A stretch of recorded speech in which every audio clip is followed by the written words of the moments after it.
Yo.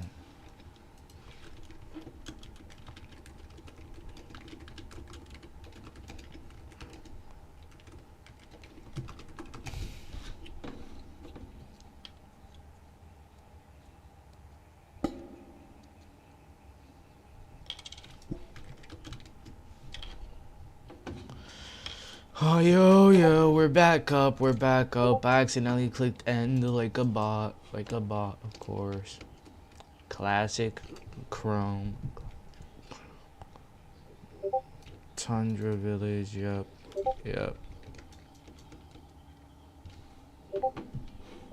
Let me see if it's up on YouTube, yo. See if it's up on YouTube. Cause oh my god, God. Up on YouTube.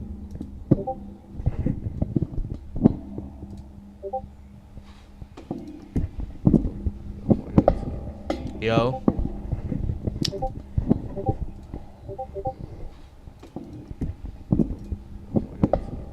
Yo. Yo, why can y'all hear all that? Let me fix it for y'all. Yo. Yo, why can y'all hear all that? Let me fix it for y'all. Yo. Yo, why can y'all hear all that? Let me fix it for y'all. Yo. Yo, why can y'all hear all that? Let me fix it for y'all. Yo. Okay. Yo, why can y'all hear all that? Let me fix it for y'all. Yo. I think my mic should sound better now. I'm not sure why you could hear all that noise when I moved the bar and stuff. What? Is this better? Like condense. I'm using condenser, so it should make it quieter. I'd assume, right? Like, yeah. I'm not sure why it's not. Let me check. Like, yeah. I'm not sure why it's not. Let me check. Like, yeah. I'm not sure why it's not. Let me check. Like, yeah. Yo, where's that muffling coming from, bro? I actually have to check that, bro, because I'm confused. I actually have to check that, bro, because I'm confused. I actually have to check that, bro, because I'm confused. I actually have to check that, bro, because I'm. Okay, I know it's a sound issue. Also, bro, why do I sound slow? Like, okay, bro. Okay, I just heard myself and I sound hella slow, so I don't know why I sound like a little cuckoo, but we got it up and running again. I have to deal with this cause is it too high up for y'all? Okay, yo,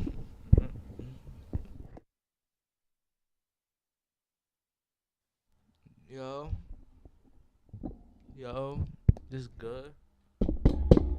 Why does it pick up? Oh my god, bro. Why is it picking up the boom arm? I'm low-key just gonna have to stop moving the arm. To be honest, I'm just gonna have to stay like this or something. Yeah, cause I don't want to keep making noise and stuff.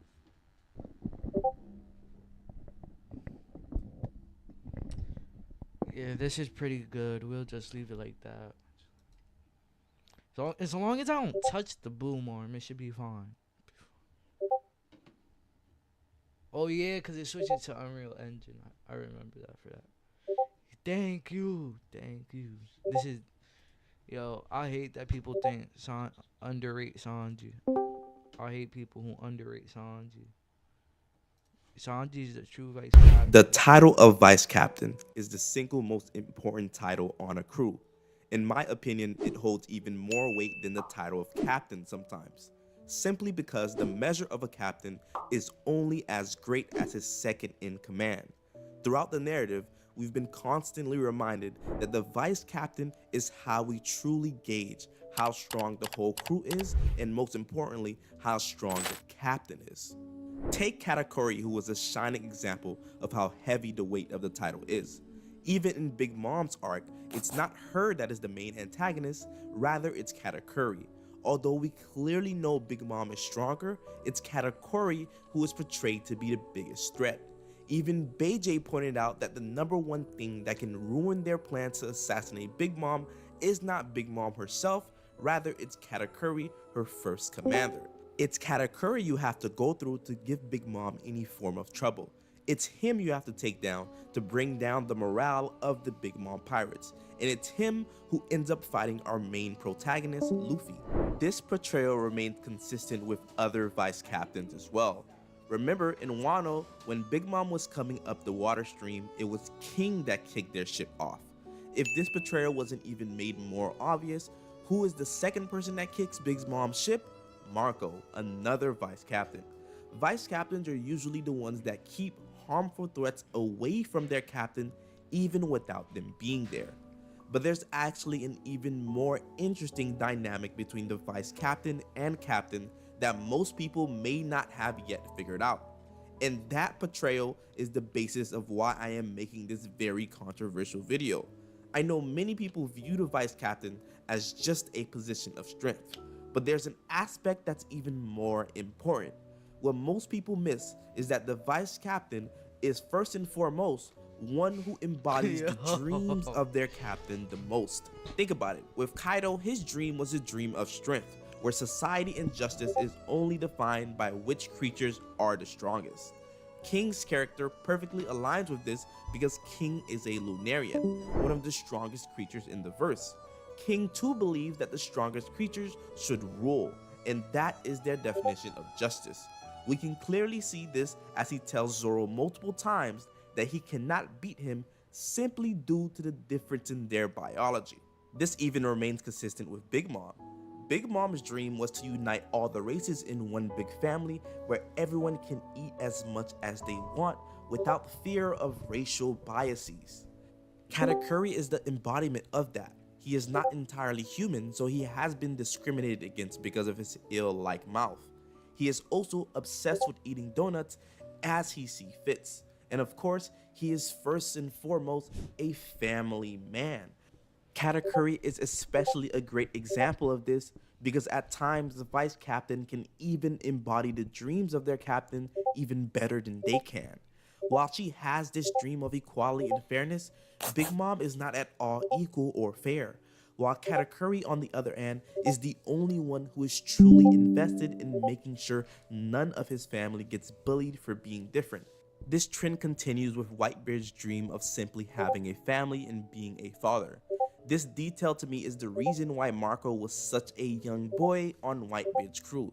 He didn't care how old Marco was because at the end he just wanted a son and he wanted to feel like a real father. Usually the vice captain is the embodiment of the captain's dream, one to one. But with that being said, have you ever considered who is the vice captain of the Straw Hat crew? Yes, the obvious answer is none other than Roronoa Zoro himself, the first mate and the second strongest Straw Hat. But does this line up with the trend of the vice captain being the embodiment of the captain's dreams? This begs the question, what is Luffy's dreams? Although I am not 100% certain on what his dream is, I believe Oda gave us the most obvious clue. In chapter 1075, before being defeated, Kaido asks Luffy, what type of world do you want to create? And Luffy simply answered, a world where all my friends can eat as much food as they want. Boom, there we have it. As much theories as there have been on Luffy's dream, I believe the simplest answer is the best answer considering Luffy's character. Luffy's dream has something to do with food. And guess which Straw Hat's main character is based on feeding anyone who's hungry. Sanji. With that being said, let me throw a very interesting yet controversial idea out there. Sanji has always been the vice captain of the Straw Hat crew. This video will slightly deviate from my usual crazy theories. This time it will be more of an analysis on a very controversial topic that I hope you guys enjoy all the same. And even if you end up disagreeing, I'm sure you can find a few ideas you like very much about this analysis. So let's dive into why I think Sanji has always been Luffy's vice captain. But first, let me dispel this idea that Zoro is the vice captain. First, I want you to understand that this is not me downplaying Zoro's role. Rather, I will actually upscale Zoro's role. See, Zoro was never meant to be Luffy's vice captain. Rather, he was always meant to be Luffy's equal. I believe the dynamic between Luffy and Zoro is the same dynamic between Roger and Whitebeard or Shanks and Mihawk. The thing is, for that dynamic to be true, I feel like Zoro wouldn't be on the crew then. You know what I'm saying? But also, Sanji is the vice captain. Just in my opinion, he's stronger and a better written character than Zoro. So may be surprising to a lot of people, but I believe it's always been clear because of a very important narrative portrayal of Zoro. Throughout the whole narrative, we have instances of people saying that they are surprised that Zoro is subordinate to Luffy. Mad Monk Uruj pointed this out in Sabaody when he said he's only the first mate, but he has 120 million berries. He doesn't look like the type to obey anyone. Pay attention to that line. He doesn't look like the type to obey anyone. While many people may use this as an obvious reason why Zoro is the vice captain, I actually think this works against him. In fact, we've actually never seen a vice captain portrayed like that. It's uniquely Zoro who's portrayed as an untamable wild beast who shouldn't be subordinate to anyone. No one says, oh my god, look at King the Wildfire, it's hard to believe he's a subordinate. Or look at Katakuri, it's hard to believe he's a subordinate. So why is it Zoro who uniquely gets this treatment? If Zoro's not the type to obey anyone, why is he in Luffy's crew? Well, as the Mad Monk points out, it's because Luffy is special. But I feel like no one has really decompressed what he actually means by that. I believe that the reason Luffy is special is that he's done something that the generations couldn't do. Luffy has managed to make his equal become a member of his crew. See, Roger was not able to do this with Whitebeard. Although they were close friends, they were on opposite crews. Shanks also had this same problem with Mihawk. In fact, there's a popular theory cooked up by Hidden Island that perhaps at some point Mihawk was on Shanks' crew, but they had some form of disagreement and they split. Although it's not verifiable if this is true or not, I don't believe it's far from the narrative Oda wants to write. So it's consistent that Luffy, the one who will bring the dawn, succeeds where the others failed. He succeeded where they failed by building a crew dynamic where no one is really subordinate to the other, and not even the captain is a superior. As we've seen multiple times in the story, different Straw Hats have disputes with Luffy and have set him straight when he needs to be set straight. See, Luffy excels as a captain where the others failed by being flexible to his crew's individual will. The reason I believe this is important is that it highlights why Zoro is not the vice captain. See, the title of vice captain is a leadership position. I believe that Zoro is very similar to someone like Mihawk, who is strong but not necessarily a leader. That is the difference between Shanks and Mihawk. I don't believe it's strength, but rather it's the ability to lead and be part of a family-like team. Zoro surpasses Mihawk in that regard, but it's only because of Luffy's leadership surpassing Shanks' style of leadership. We can clearly see this because Shanks' crew calls him boss or chief, while Luffy's crew calls him Luffy. If it is true that Mihawk and Shanks may have been on the same crew, it's likely Mihawk would not want to be Shanks' subordinate. But just because you don't want to be a subordinate does not mean you also want to be a captain, which is why Mihawk has no crew of his own. This exemplifies who Zoro is as a character. If Zoro did not have Luffy, he would not even want to be in a crew. He would be more of a lone ranger just like Mihawk. I bring this up because a vice captain is someone that is the glue of the crew and most importantly, a team leader, as I said. This also goes back to the vice captain and the captain's dream coinciding. An important thing to note here is that the most captains and vice captains have a dream that is a unifying dream. Big Mom's dream is to unify races. Whitebeard's dream is to unify a family. Kaido's dream is essentially to start a giant war because he feels like war is when people are truly equal. Emphasis on equal, a unifying goal, although a twisted way. Roger's dream was to turn the world upside down, emphasis on the world, which is a unifying concept. So if Mihawk and Shanks were on a crew, the reason why they may not have worked out is partly due to this idea. Mihawk's goal to be the world's strongest swordsman is not at all a unifying goal. In fact, it's a goal that can directly oppose Shanks' dream if Shanks was a swordsman who Mihawk needed to defeat. The reason Zoro did not have this problem is that Luffy is not a swordsman and therefore it doesn't get in the way of his dream. But it's important to note their dreams don't really coincide. But if they did, Zoro would not be on Luffy's crew. Even Zoro pointed this out very early on in chapter 6 when he says, "You are making me a pirate, but if I have to abandon my dream for any reason, I'll make you commit harakiri." To me, this statement is pointing out exactly as I've said. Zoro doesn't see himself as a subordinate to Luffy. He also believes he can achieve his dream even without Luffy. This is a major point of consideration because all of the other Straw Hats, although they had a dream, it's only after meeting Luffy they actually embark on achieving their dream. If Luffy didn't come, they most likely may not have done it.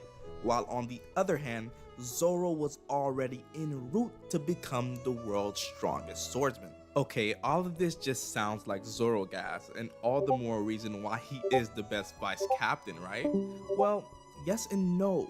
Yes, Zoro's strength and ambition is on par with Luffy, but no, this does not equate to being the vice captain, at least not on Luffy's crew. The reason being, Luffy and Zoro are the same beast, and that makes them incompatible to have a vice captain and captain dynamic.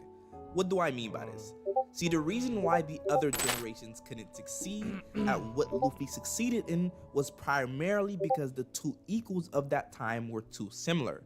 Think about it like this. A crew with two people like Roger and Whitebeard is ineffective because they are both smoke demons who at times can be troublesome. You can't have two archetypes of the same kind in the crew leading the crew. They would conflict on most things and they would end up fighting to settle the dispute. In fact, this is exactly what happened with Dory and Broggy. They are two peas of the same pod, so they would end up fighting themselves for hundreds of years instead of actually leading their crew. This is in fact an intentional depiction by Oda to show the true value of having a vice captain. See, a vice captain differs from the captain in their style of their approach. Take Zoro and Luffy for example, and look how they dealt with CP9 in Enies lobby. They barge in with no plan, no intel on what's going on, and they wound up getting tossed across the city and ended up both getting stuck in buildings. This is why Zoro is Luffy's equal rather than his captain. And what I mean by equal is not that they are exactly the same strength, rather they have the same exact approaches to most things. They're both beasts that prioritize their instincts over intelligence and plans. Two people like that cannot share a vice captain to captain dynamic because the vice captain is supposed to do things that the captain usually wouldn't do or can't do. The vice captain is supposed to be the logical, thinking, and planning leader of the crew that helps keep the captain out of trouble. The reason why Zoro can't be Luffy's vice captain is not because he's weaker than Sanji, it's because he's too similar to Luffy. Although Luffy succeeded at recruiting his equal, he still needs a vice captain who can do what both him and Zoro cannot. This is where someone like Sanji comes in. In that same arc where Luffy and Zoro got outclassed by CP9 and stuck in buildings, Oh, damn. what is Sanji doing? Sanji has already gathered clues to figure out Robin's true motivations. While they were stuck, Sanji was able to gather that Robin is being forced by CP9 against her own will. He's already discovered where they are taking her and has already boarded the sea train to free her. This is the making of a true vice captain, someone that can succeed where the captain fails. Oda makes this very clear in Water 7 as I mentioned, but he continues to drive the point home in other arcs as well. We can also see examples of this in Alabasta, while Zoro and Luffy are both attacking Crocodile's palace without any plan and getting captured. Who comes to freedom after outsmarting Crocodile? Sanji, of course. It's also important to mention that Sanji hatched this plan alongside Chopper to deceive Crocodile and get him outside of the palace so that they can sneak in. This is an example of his natural talent of being a good team leader. He does the very same thing in Skypiea. In Skypiea, Sanji was able to hatch a strategy where Usopp distracted Enel while Sanji was in the Arc Maxim destroying it from the inside.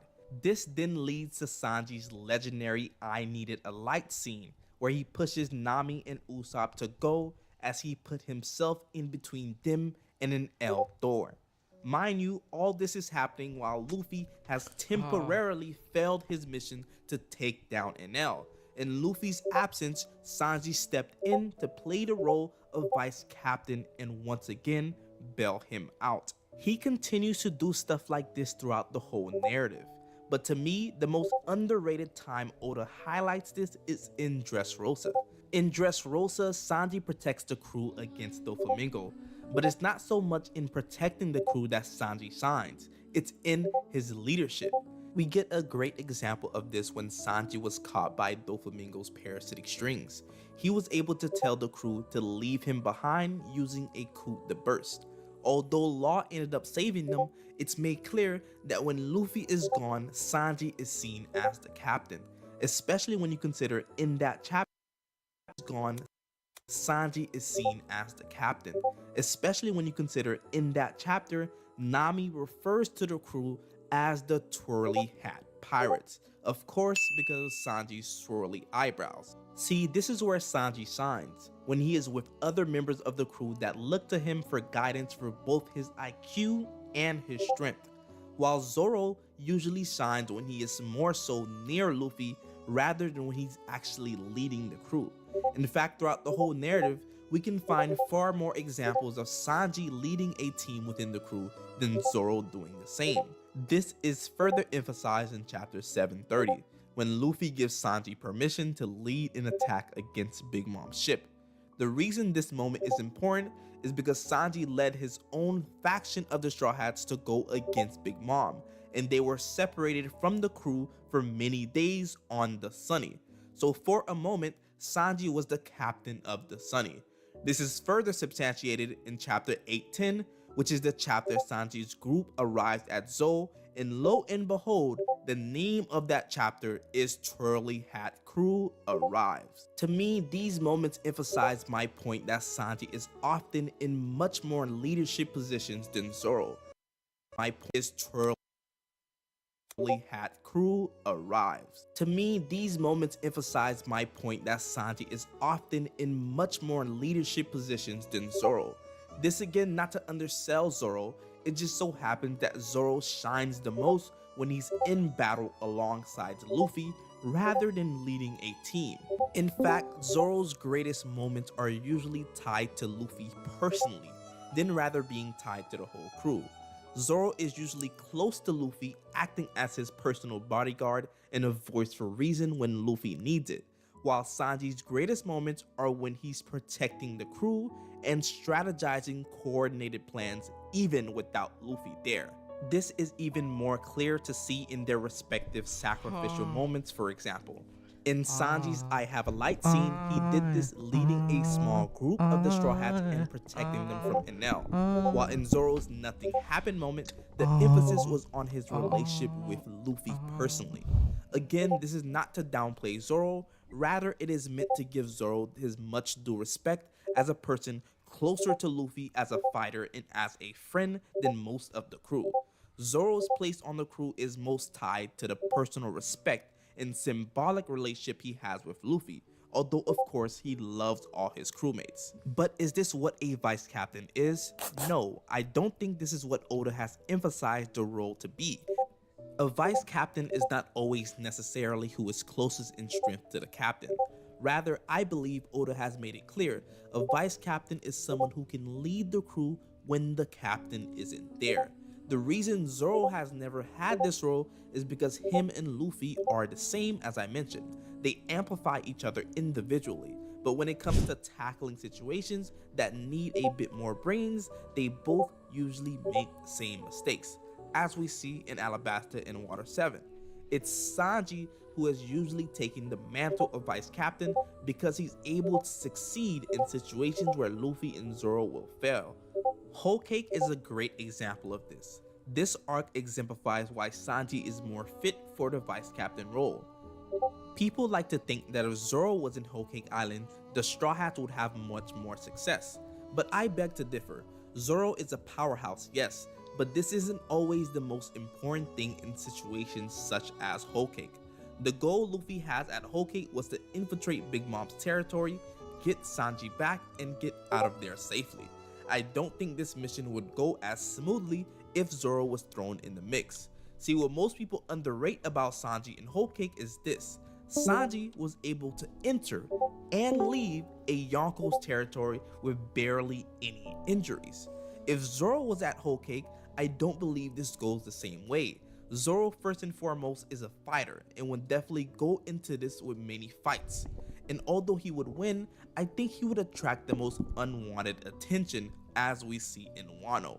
And no matter how strong he is, the numbers would eventually overwhelm him. Just consider that this is a Yonko territory, where the second strongest person is not even the Yonko herself. There's no time to have long and drawn out fights with anyone because it would lower the chance of a successful escape. While Sanji, on the other hand, handled this situation with that in mind. As much as I wanted to see Sanji fight in this arc, I must say he made the best decision by not doing so. He was smart to do just enough as a combatant to get strong people out of the way of their escape without challenging anyone to a standoff. He also knew that the best way out of this situation is not through beating Big Mom, because of course they wouldn't be able to, even if Zoro was there. Instead, he understood that to defeat Big Mom, you must knock her out with flavor. I know many people don't find what Sanji did to be impressive, but consider this. No one in the world could have done what Sanji did. This is a county made of food, with the greatest chefs in the world, who took weeks just to make that cake, and Sanji baked a better one in just a few hours, and successfully gave it to her. This is what it means to be a true vice captain, to be able to do things which are even impossible to your captain. Now, this is all going back to Luffy's dream of feeding everyone. And as we see, Sanji was able to feed even Big Mom's big appetite. I believe this puts a whole new meaning behind what Luffy told Sanji in Whole Cake. I cannot be the Pirate King without you. Now, we must not downplay the significance of what Luffy just said. Take into consideration that Luffy has proclaimed he will be the Pirate King since the beginning of the story, even in the most difficult circumstances where people told Luffy to abandon his dreams. He never did. But for the first time in Luffy's life, he openly says, I cannot be the Pirate King without you. It's even more profound when you consider that every Straw Hat has proclaimed Luffy will be the Pirate King, while Sanji is the first Straw Hat that Luffy has told he cannot be the Pirate King without him. It sends chills down my spine as I dissect this. It's even more emotionally moving when you consider the many parallels behind Sanji and Luffy's dreams. Think about it. Luffy wants to become the Pirate King, and the only way he can do this is to find an unknown location, which is impossible to find and most people don't even think it exists. Sanji's dream of the All Blue is about finding a sea that's impossible to find and most people don't even think it exists. At the end of Luffy's dream, we know he wants to create a world where all his friends can eat food. And of course, one of Sanji's driving ideologies is to feed everyone, as I've mentioned. A very cool thing to note here is, have you noticed that before Luffy usually defeats an antagonist, lately it's after he had a nice meal. The parallels don't stop there either. We can see even through the people that inspire Luffy and Sanji's dream the most, Shanks and Zeph. Shanks gave his left arm to protect a young boy who had the same dream as his captain. Zeph gave his left foot to protect a young boy who shared the same dream of the All Blue. The vice captain and captain relationship must always have a symbiotic dream and desire. Another great example of this is with Blackbeard's crew. Have you ever asked yourself, who is the vice captain of Blackbeard's crew? Now, it will be simple to say Shiryu, right? Because it's obviously portrayed Shiryu is the second strongest on Blackbeard's crew. But does this suggest he's the vice captain? Well, if it does, that would mean that Aokiji is the new vice captain, because of course, no one argues that Aokiji is not stronger than Shiryu.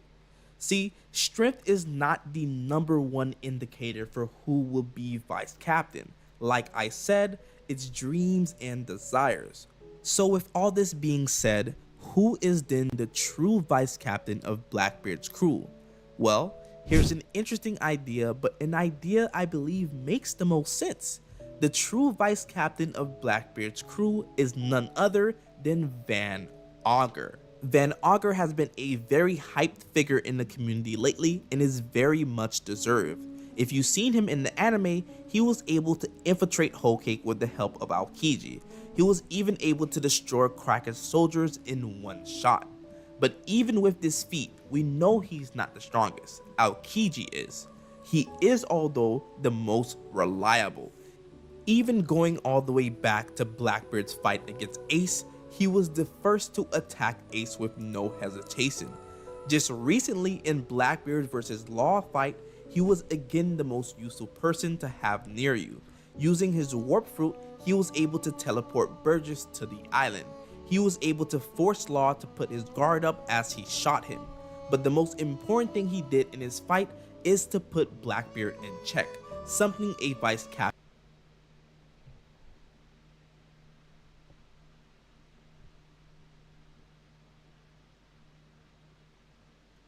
would do. Take a look at what he says here after Law landed the shock willy on Blackbeard. This is what happens when you enter in without any plan, and he was ready to teleport Blackbeard away at a moment's notice. To me, this truly shows his value as someone that the captain can rely on as a second leader and a different thinker. Van Augur also passes the biggest vice captain test, sharing your captain's dream. In chapter 1107, Saturn asks the Blackbeard pirates what is their goal. Van Augur calmly yet boldly responds, "The world." He basically said,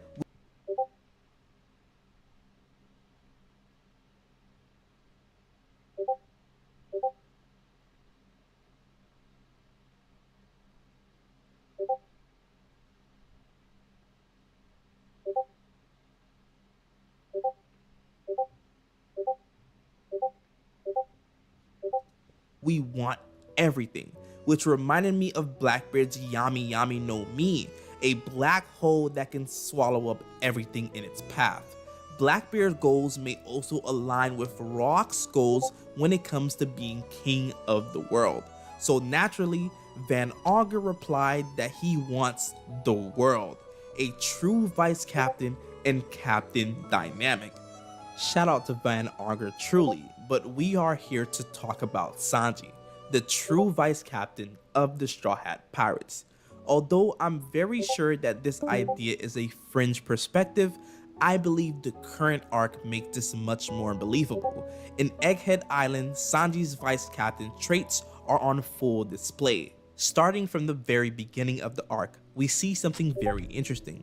We get a situation where both Luffy and Zoro are away from the main crew, and Sanji is the one leading the crew into the Labo phase.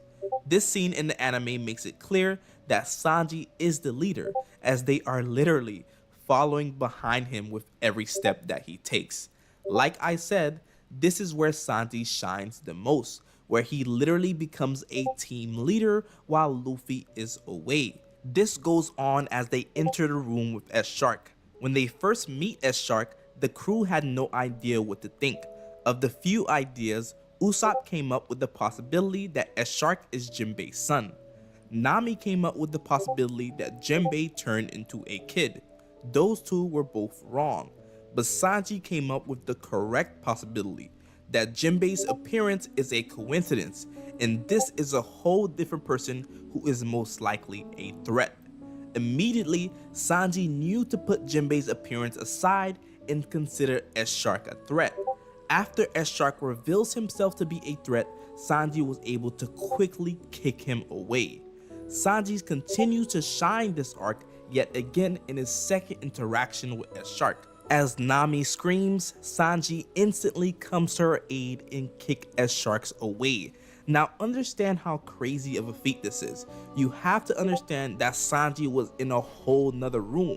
Not only was he able to hear Nami scream, but he was able to use his observation haki to directly pinpoint exactly where she was and was able to come there before S Shark even touched her. The vice captain portrayal doesn't stop there.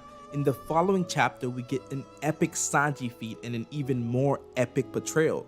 In one of the most shocking panels I've ever seen, Sanji is tanking a Seraphim's punch, while Luffy and Zoro are in the panel underneath complaining how the Seraphim are too durable for their attacks.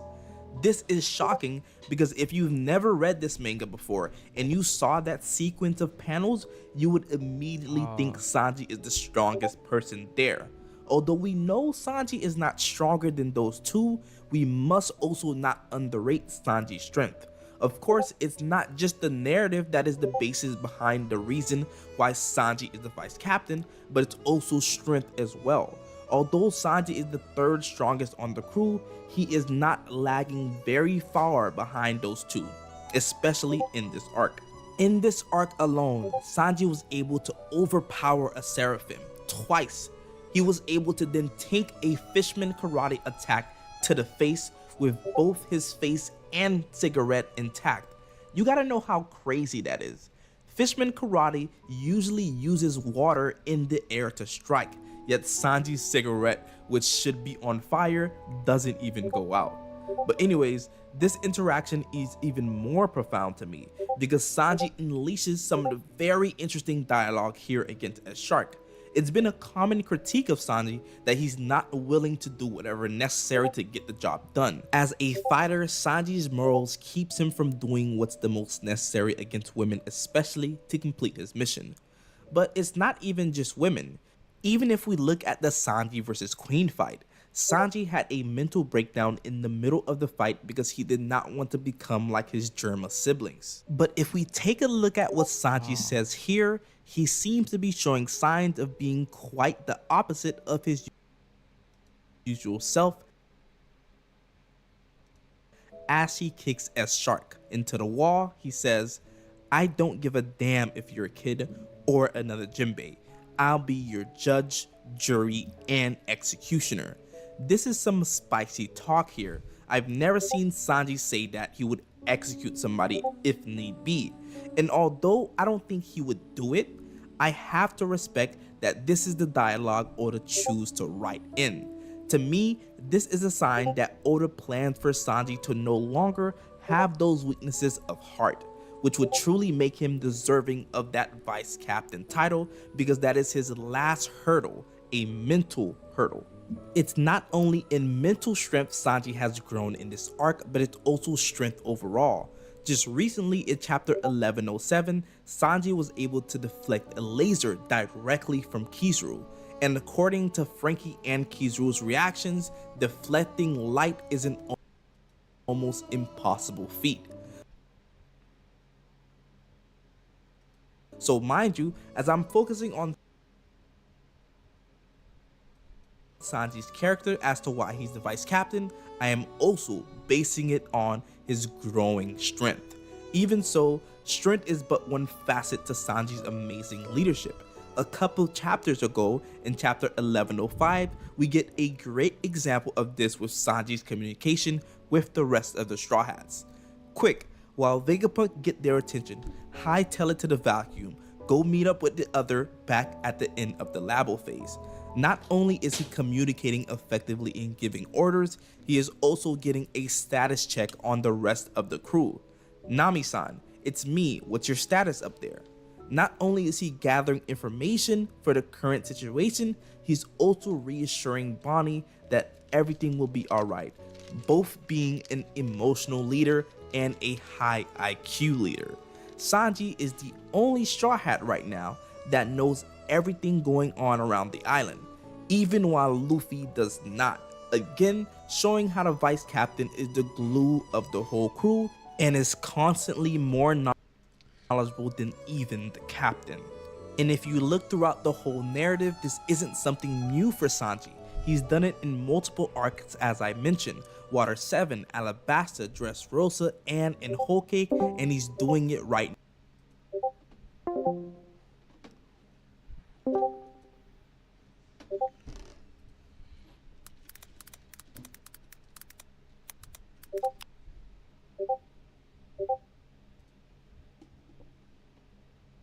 Hey everybody, my name's Gavin, and today I am going to teach you everything I can about Adobe Premiere Pro in 10 minutes. This is meant to be the beginner's guide, so let's just start off by booting up Premiere Pro here. While this is booting, I think it's nice to know that Adobe actually offers a free 7-day trial if you want to try out Premiere Pro. So I left a link to that in the description if you want to join along, or if you just want to try it out later. Okay, so Premiere Pro has booted up. This is the latest version, version 24.1, so yours may or may not look a little different than mine does. So what we're gonna do is just start a new project. We'll come up to the left-hand side here and click on New Project. We'll give our project a name, so I'll just do Premiere Pro Beginner, and now we have to choose a project location. Then all we have to do is click Create, and we have our first project. Now it's likely that your project will look something like this. If it doesn't look like this, then you can come up to this top right hand corner, which is the workspaces corner, and you can click on editing. Sweet. So now what we have to do is we have to import some assets. Now this could be video, it could be images, whatever you're using in your project. But first I'm going to make a folder to import these assets into. All we have to do that is come down to this bottom left hand corner and click New Bin.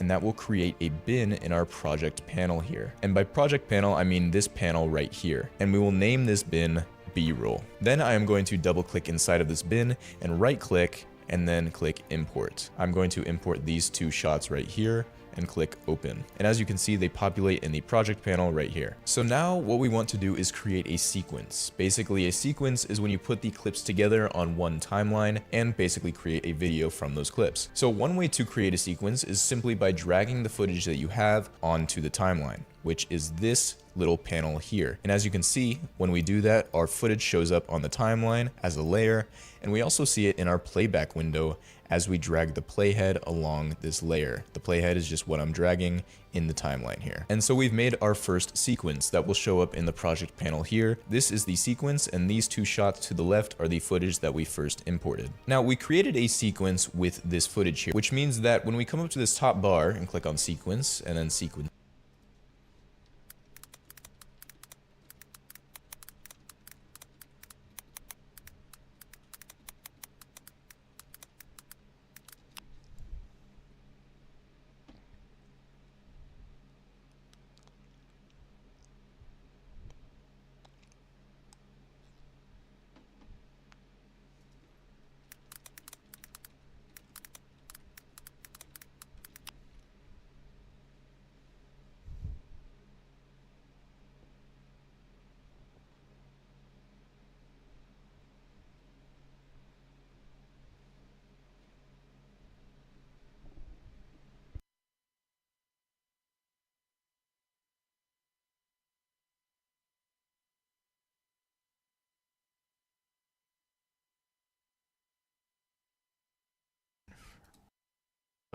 Yeah. Fucking hell. I didn't drop my down parchment, right? Okay, thing.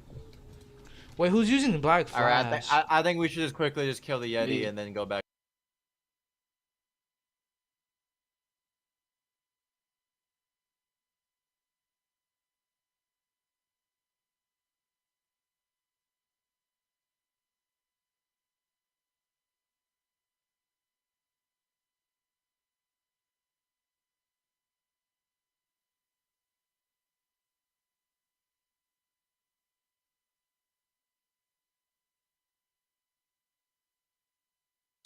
Oasis, Tundra, and Overgrown Valley.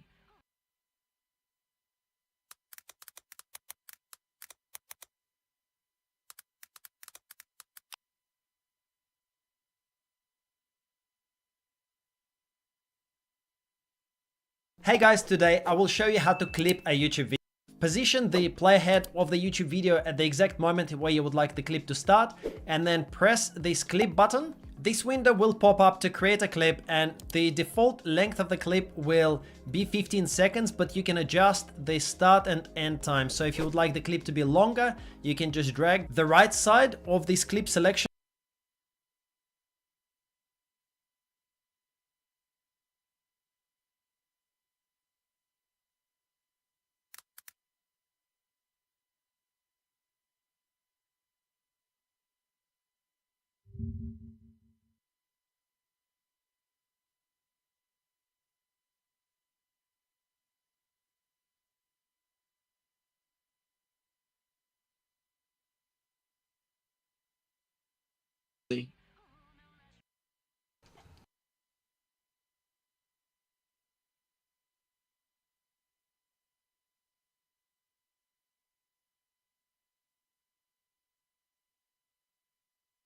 Well, yeah, but we'll wait here. Oh, he's back. Kill me. Nanami. Nanami Yeah, Nanami, and Nanami, Ijiri. Nanami. Ijiri Sashiro also took No, it back. Nanami's running, bro. That's that motherfucker. He got that shit. Next one. Whoa. Yeah, you get the next one. Wait, what? Is the ice org is stronger, right? Where's the ice org? There's, Carnival, check it's out my located letter. in the Eternal Rest. Where's that? There's ass. Fuck him. Yeah, bro. Why is this guy in the fucking?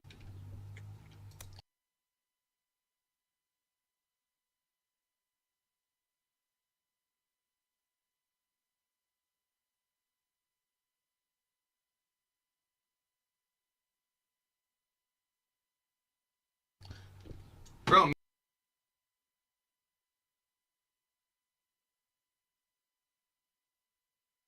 Is he looking at my? Is he looking at my shit? Bro, I'll spar Mikizane with you Takazuya. Bro, Mikizane with you Takazuya, after. bro. Why is this guy in the fucking game? Let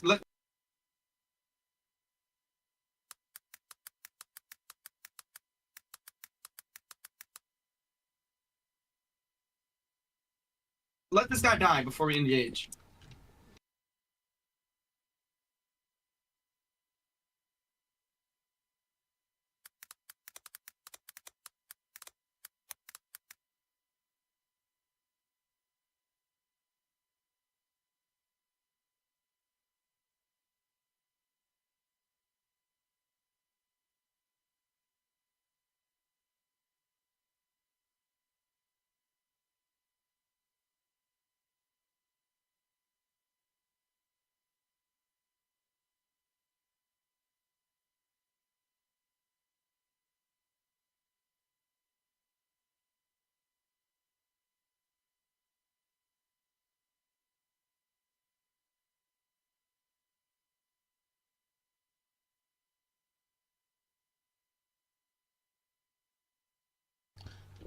Bro, spar Mikizane with you Takazuya, after. bro. Why is this guy? The what? Why do you like laugh? That's After it. It's a. infinity. Limitless. The what? Why do you like last Sorry, minute? but 100 Joules like. That's for getting limitless if you're Michi's. The what? Yeah. It's Carnival. Just. The what? Why do you like last Sorry, minute buddy. switch to me? Alright, do not take any loot. Do not take any loot. Split it up Okay. effectively, bro. There's Please don't be nothing, weird, bro. Nothing. There's a as There's Peter what do you mean said, nothing? There's Don hella shit. Parchment. What the Don fuck? Parchment. Take Don it. Oh, I need that Parchment. shit. Both Where of is you, it? both of Oh, you that's guys me. can That's use tough. Oh, wait, whoa, Incredible. there's hella shit Okay. here, bro. that. Is there any- Fallen draft? I like to Yeah, I'll take take the rest if y'all don't want it. What's a conjure jewel? Conjure Jewel is like for like important for, like, some curse important. technique. That's for getting limitless. Bro, I'll Miki's spar on with you Takazuya, after. bro.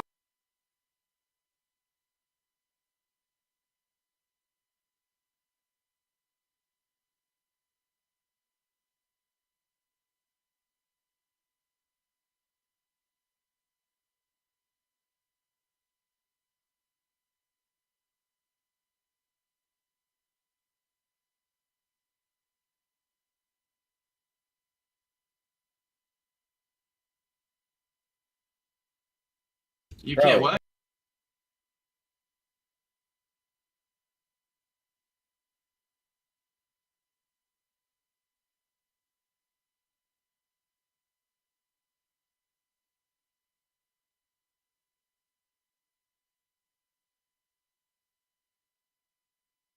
I'm saying, We're fighting it. We need to do hella parry.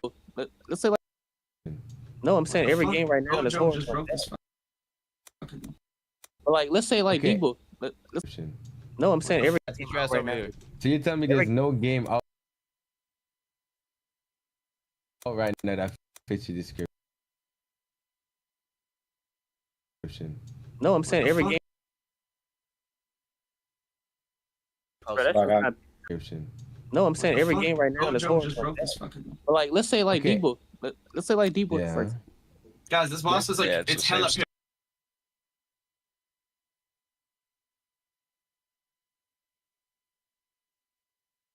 Game that's out right now. Okay, is everybody here? No, I didn't say out right now. Yeah, Every teach your ass over here. So you tell me there's no game out right now that fits. It's gonna be like I said There- name there's- one every game ever, my boy. You No, do it's the not. same description. no, I'm saying every Fuck? game right now Bro, is Joe just horrible. broke this fucking. But like, let's say like Okay. Debo. Let's say like Debo. Yeah. First. Guys, this boss is like Yeah, it's it's the same hella stuff parries. over You and need to do over. hella parries, bro. That's a game with a- Deep that's is a game basically with a- you right now that fits your description. No, I'm saying every Fuck? game right now Bro, is Joe just horrible. broke this fucking. But like, let's say like Okay. Debo. Let's say like Debo. Yeah. First. Guys, this boss is like Yeah, it's it's the same hella stuff parries. over You need to and do over. hella parries, bro. That's a game with a- Deep that's is a game basically with a you variety gold, of stuff. go in chime, grind We're to fighting an max level, enforcer get right down, now, basically. and then I'm pretty PvP. sure. Over and over. I'm That's saying, it. I'm saying at least. Description. No, I'm saying every Fuck? game right now Bro, is Joe just horrible. broke this fucking. But like, let's say like Okay. Debo. Let's say like Debo. Yeah. First. Guys, this boss is like Yeah, it's it's the same hella stuff parries. over You and need to do over. hella parries, bro. That's a Deep game with a- cooking that's is a game basically with a you variety of gold, stuff. go in chime, grind We're to max fighting an level, get enforcer right down, now, basically. and then I'm pretty PvP. sure. Over and over. Just broke this fucking. But like, let's say like Okay. Debo. Let's say like Debo. Yeah. First. Guys, this boss is like On a game, bro. I'm not a hater.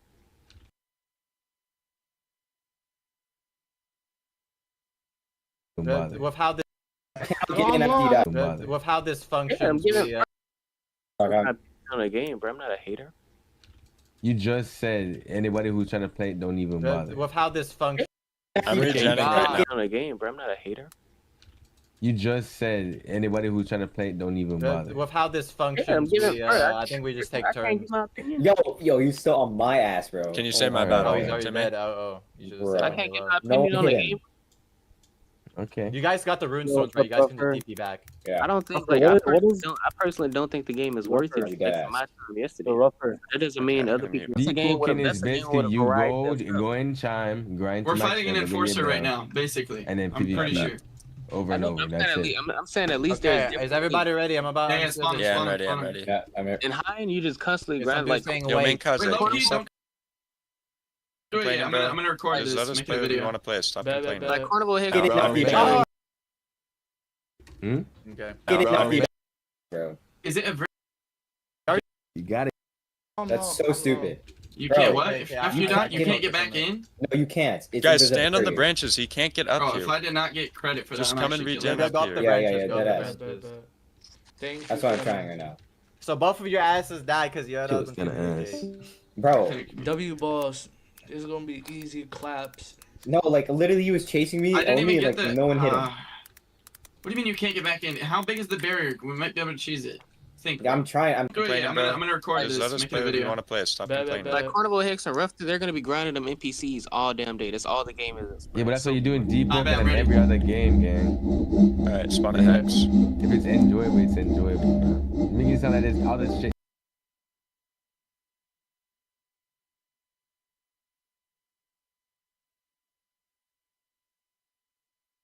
Better to play. Oh damn. What the? Get it fuck? up, you Oh, Wayne, we off the clutch.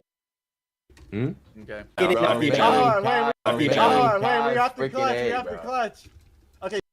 Wait, so we know because you're Get it up, you Oh, Wayne, we off the clutch.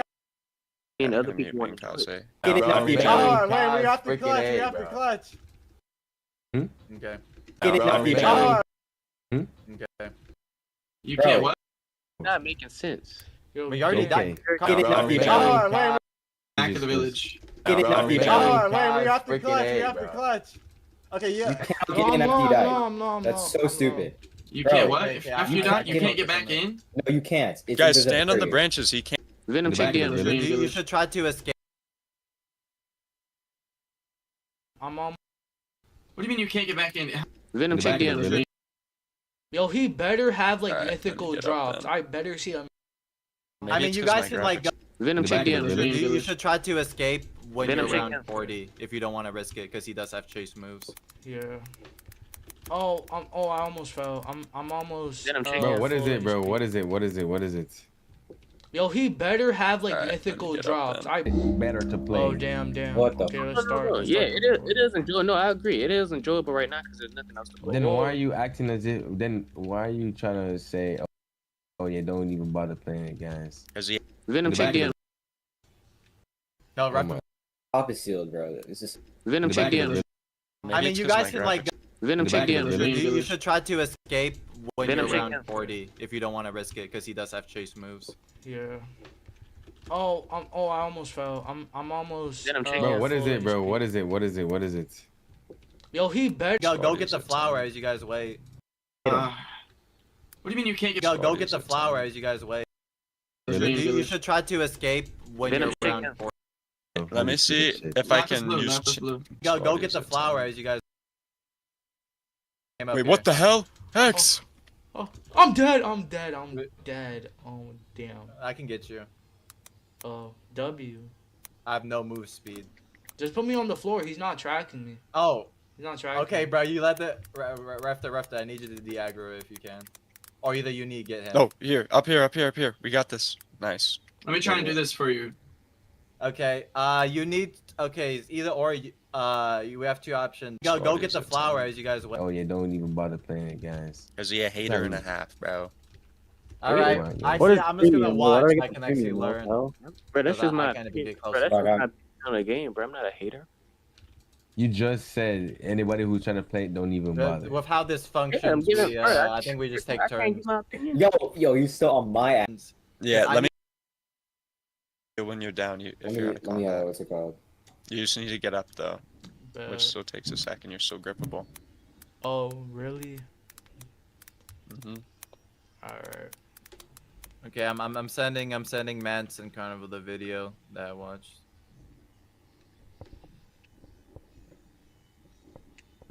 Yeah, I- let me I get to dropped full it. HP Number four before I not do working. anything though. I'm a bar. I know. I mean, you My can demon pick him pummel's not up 'cause working. I can fight him, Bro, but you need to be jumped next to over. me. So I'm gonna drop him and you pick him up. I know. Here, let me try Just- this. I'm just low-key hold gonna up. fall No. to We the don't want to drop floor. him. Yeah. Yeah, he's gonna fall to the floor. Come back. Backwards, bro. But yeah, I'm Hex. saying you Yo, wait, pick him All up. Hex. Hex. Listen, let me tell you what we're gonna do. I'm gonna drop down once I'm full, and once I'm fighting him for a second, you run as far as you Okay, can. step, You step, drop, stand him, still. and then you come back. Okay. Yeah, wait, I'm gonna send them the video. Damn it. Okay, it's no use. It's no use. we know you heal when you're down. If you're out of Let me, combat. what's it called? You just need to get up though, Bet. which still takes a second. You're so grippable. Oh really? Mm-hmm. All right. Okay, I'm sending Mance and Carnival the video that I watched.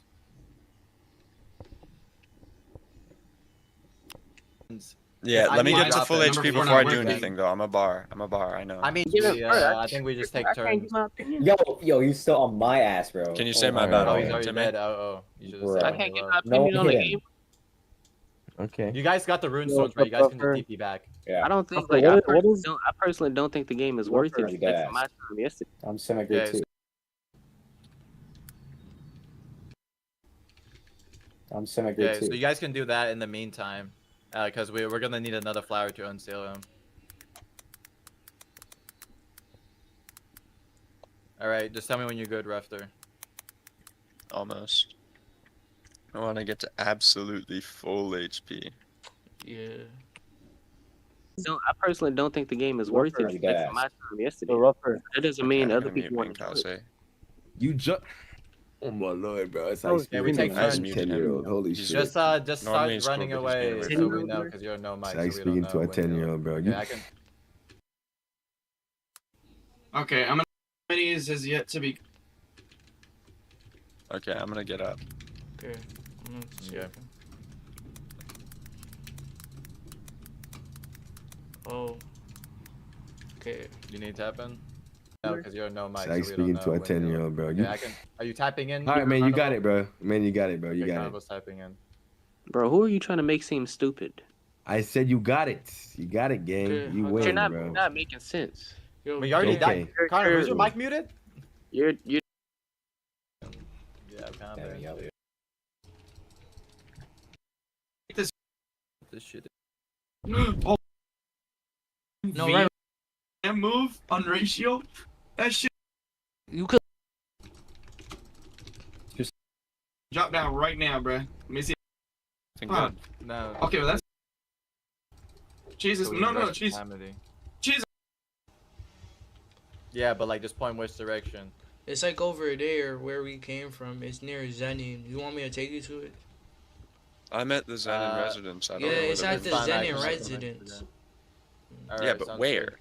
Like, can you share your screen? It's like on the side of the. This is- Straight- I'm still thinking about it. Fasten's dude. the only thing that can save me. I bet. What is it? What Yo, is it? Sacrificial rope? I think this is the one Yo, that I'm using, I bro. found one of those giant eyeball fuckers. Yeah, I Like got a another random- one.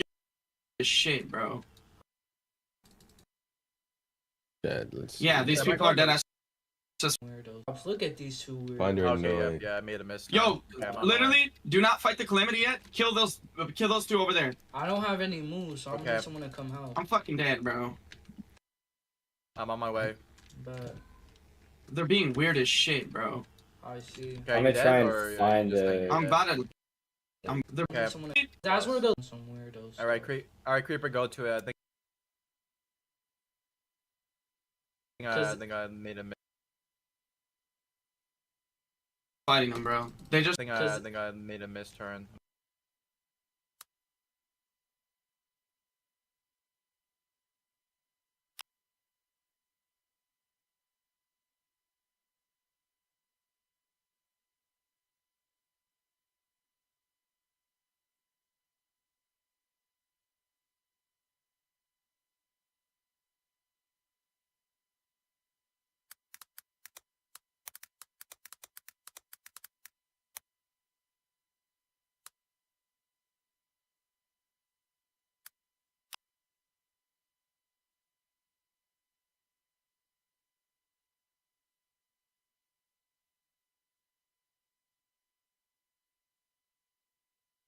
I think I made a.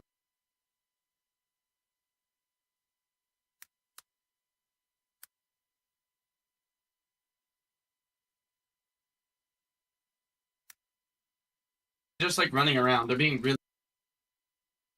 Oh, I didn't parry in time. Jump like you're gonna normal game. You're gonna load up your slot, right? You do that. Start the game. Quick join. Is there a runestone? And okay, so I'm gonna load up the slot, and then I'm gonna see. Okay, so I'm Kusakabe. So I'm gonna re-roll, and then you'll see that it actually works. Okay. Rough, there's got you. Okay. Just like run. I think I made a misturn. I'm a Cause bit that's lost. where the loot drops. Look at these two weirdos. Find her Okay, annoying. yeah, I made a misturn. Yo, Okay, I'm on my way. literally, do not fight the calamity yet. Kill those two over there. I don't have any moves, so I'm Okay. gonna someone to come help. I'm fucking dead, bro. Not even in the cert, bro. This shit about pissing me off.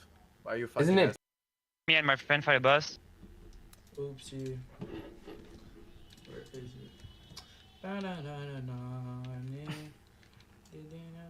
Grade 1 sorcerer, baby. Low-key, we gotta just like steal all the loot, bro. Yeah, Once you get it, and then bro. we'll split Yo, it up. send me a party invite. Okay, I need someone to step Yo, in. let me heal up. Yeah, I got you. I'm out of combat. Send me a so party just give me invite. like 10 seconds. L Venom, HOL Venom. I really need someone to step in. Yeah. Right, nice. I'm at 1 HP. Yeah, I'm on my way. I'm confused, dude. Hello, can I get a party invite? Am I even in the server? Yeah. Really nowhere. Like I did not Server, expect bro. there to be a whole jungle biome as well. I'm not even in the server, bro. This shit about pissing me off. Why are you fucking Isn't it asking for Ponder an invite? Naoki? Yeah, the Yeah, server but you- time. The Steal that server shit. Steal that multiplier, shit. I'm on he got 250 Choka- ping, bro. What Yo, the fuck cannibal, is this server? cannibal. Cannibal, Uh, cannibal.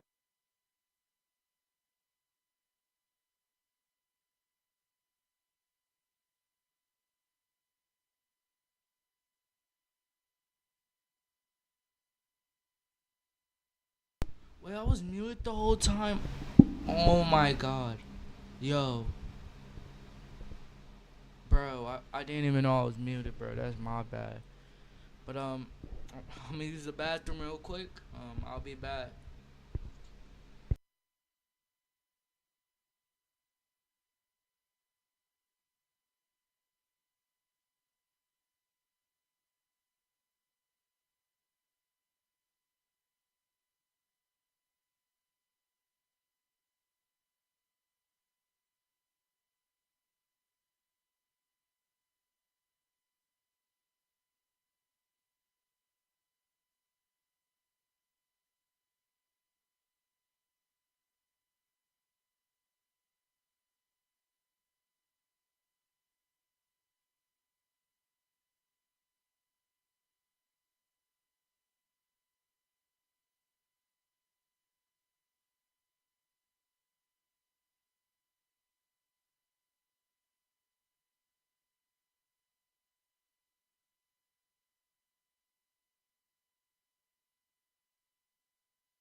Okay, I'm back, y'all.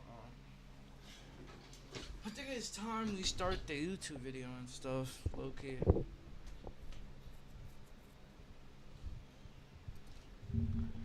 Blah blah blah blah blah. Do I saw Premiere Pro? Oh wait, I have it right there.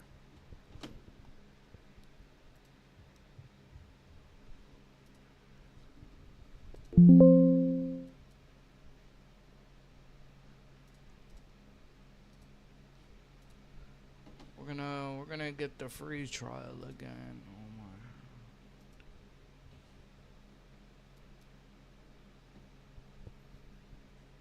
my. Oh, oopsie.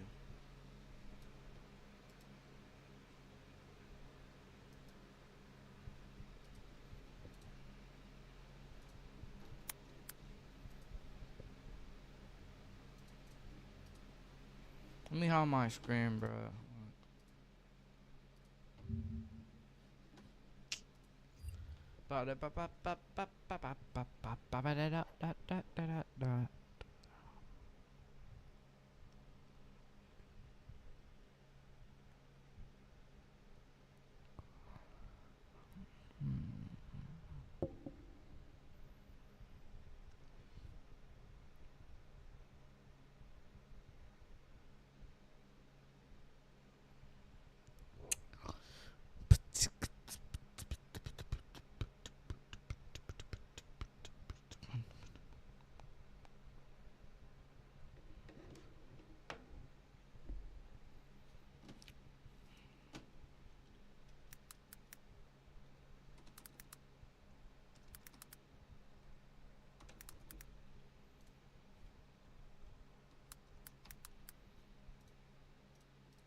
Okay, you guys can see this. We just did it.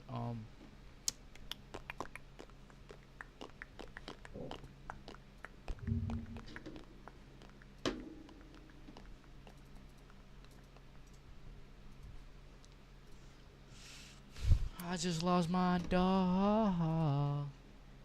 Look at my bird that told me how to chase the bag. To make it back.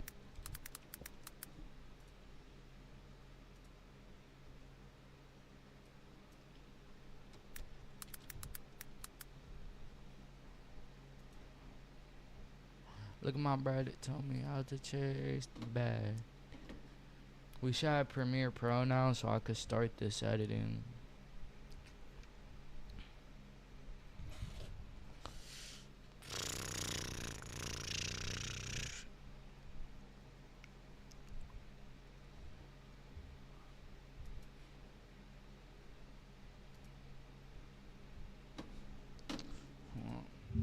Where's the software downloaded?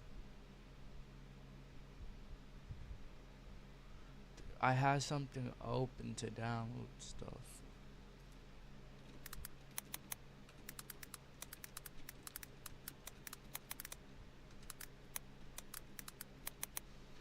Was it this one? No, bro.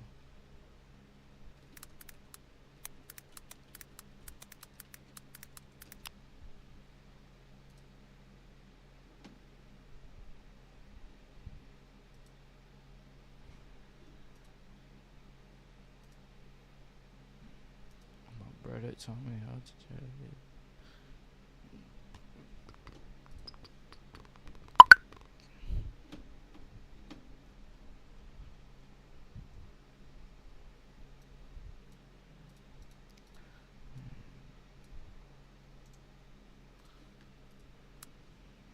Preparing clip.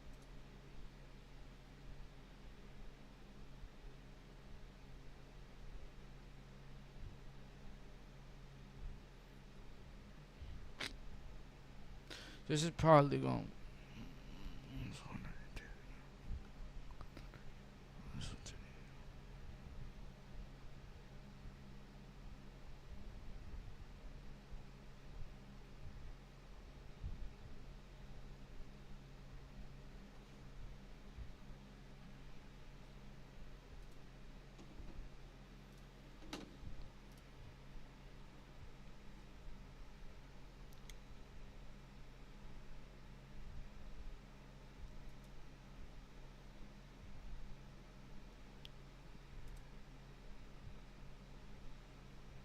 Yo. Hello. Okay. Hello. What's good? Hold on, wait. I'll. Can I push the code now? Yeah. I think as long as you're in, it's fine, right? Yeah, I'm in. Yeah. All right. The code is in subscriber events. Oh.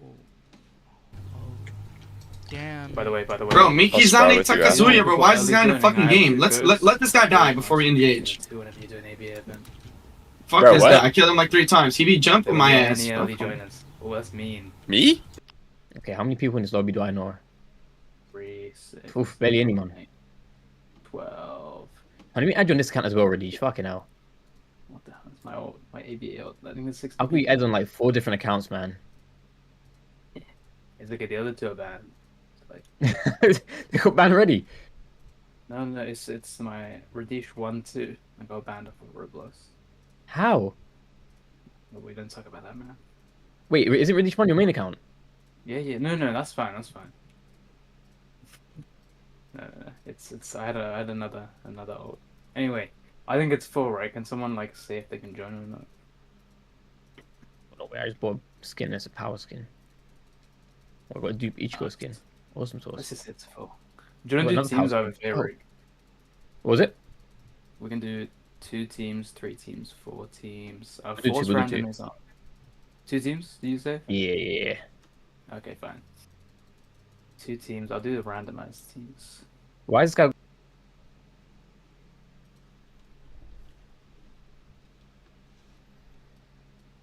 Bruh, let me download.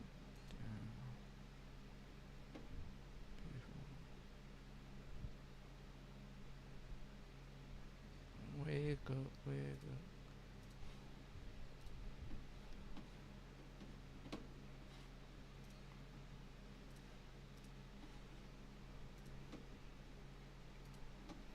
Let me download the second clip.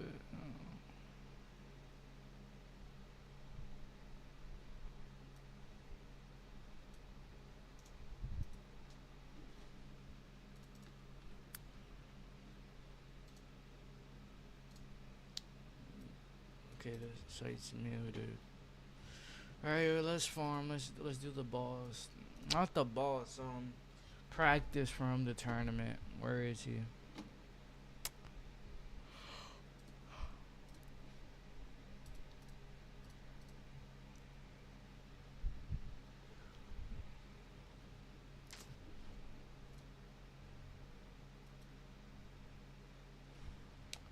Did I pass the game?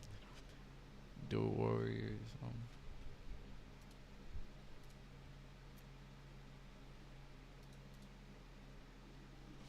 He just DM'd me, just joined me, but he's not in the game. I'll just wait for him to join.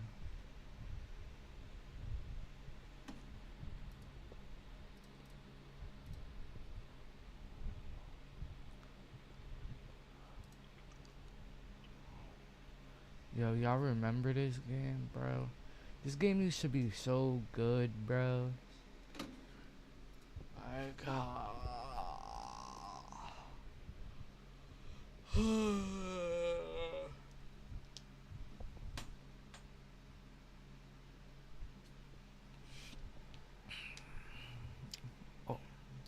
all of my shoes are Haitian. Hold up, you know that? Cardi, hold up, sticks, Cardi, hold up, blades, hold up,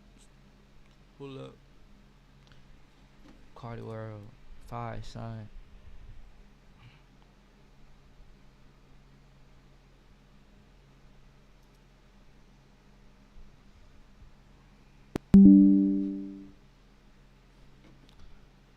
I do have Premiere Pro installed.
We're on Dual Warriors, guys.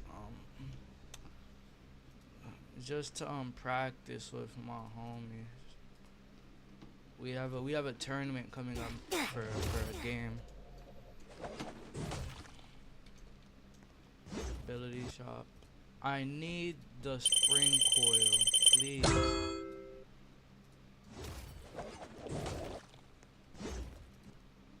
I hope the healing is actually decent.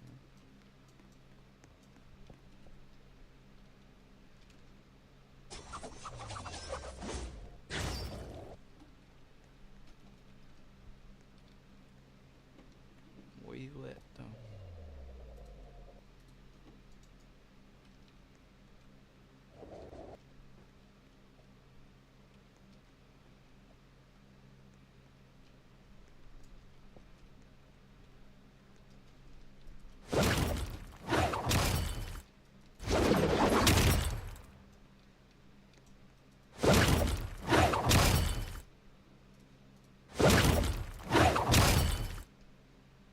What's my KD? Diablo. 500 wins on a game mirror? Oh, holy.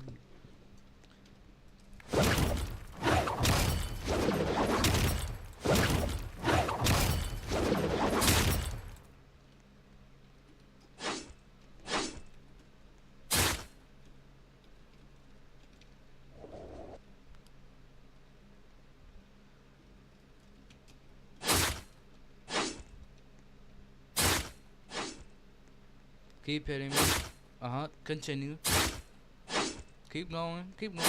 We're not done yet. Keep going. Alright, now stop.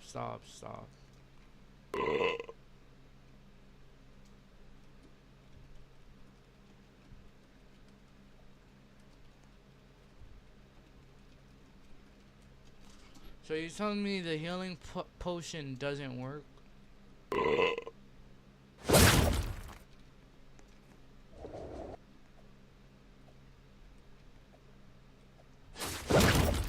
let me look at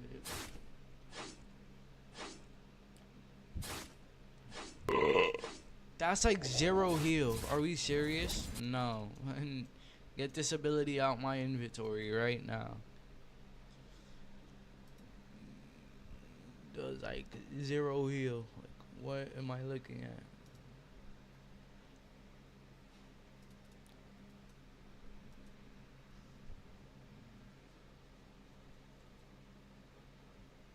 I need this and that, bro.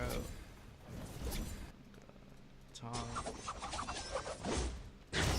I'll take 100 coin.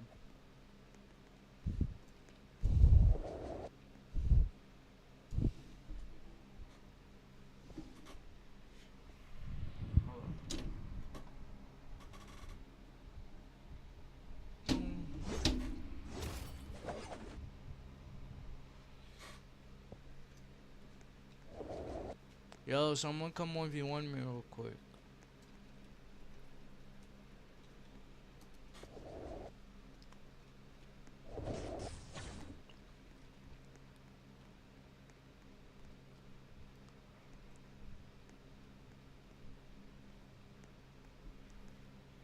Are you just gonna stand there or like come in, bro? Cause I need some coins. Like, yo, hurry, you idiot. Okay, I'm coming. Yo, oh my god. Yo, they're doing it on purpose. Like, no way. I may just have to buy the 15 coins. Where's Xeno?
GG. 3, 2, 1. Go!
Are your friends trying to bail on a summer trip?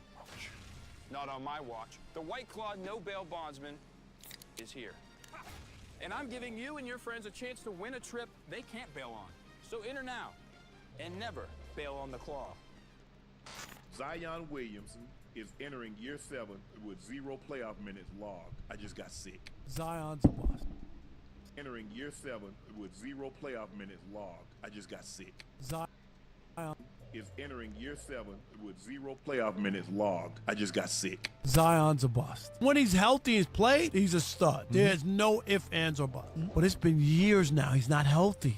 A generational talent with LeBron-level hype, a team built perfectly around him with championship potential, and a clear path to greatness. Now imagine watching all of that crumble, not because of bad luck or lack of talent, but because of choices, poor choices, terrible choices, self-destructive choices. We're talking about Zion Williamson, and this is the story of how a man blessed with gifts from God himself is systematically destroying everything he's been given. By the time we're done today, you're gonna hear about the obscene allegations that will ruin Zion Williamson's life, baby mama drama that sounds like an episode of Jerry Springer, and weight issues so bad that his own team had to put clauses in his contract like he's a heavyweight boxer. These are all things you may have heard before, but now they're threatening Zion Williamson's career. But here's what's going to blow your mind. Zion Williamson has everything, and I believe that is the biggest problem of all. The Pelicans built a legitimate championship contender around him. They had the pieces, they had the chemistry, and when healthy, they were beating the best teams in the NBA. And we're going to show you exactly how close they came to something special before it all fell apart. Today, we're going to go deeper than we've ever had before. We're going to start with the foundation, how gifted Zion really was, and how perfectly the Pelicans built around him. Then we'll show you the warning signs that everyone ignored, the weight issues that started early, the injury patterns that were clearly connected to his conditioning. But that's just the basketball stuff. We're going to get into the Mariah Mills saga, 6 months of absolute chaos on social media that had NBA Twitter going insane, and it's back in 2025 once again, which is kind of what motivated me to make this video. We're gonna bring in what happened with Akima Love that escalated into actual criminal charges this year, and finally we'll hit you with the bombshell lawsuit from May of 2025 that has allegations that could end everything. This is probably gonna get demonetized given the nature of the content of this video, and if you're triggered by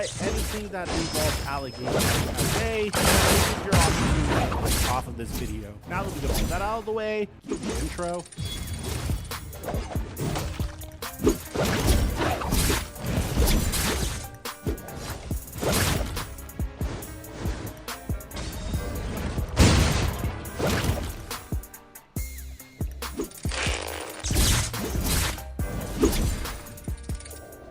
Download private base and use my promo code microphone to get a free $50 when you make a deposit of $5 or more. On top of that, I've been hitting more consistently every day, primarily because of my brand new partnership with Fantasy Aces. They have the best plays to give you an edge each and every day, and I'm going to leave a link to their Discord server in the description down below as well. And thank you, Prize Pick, for today's sponsor.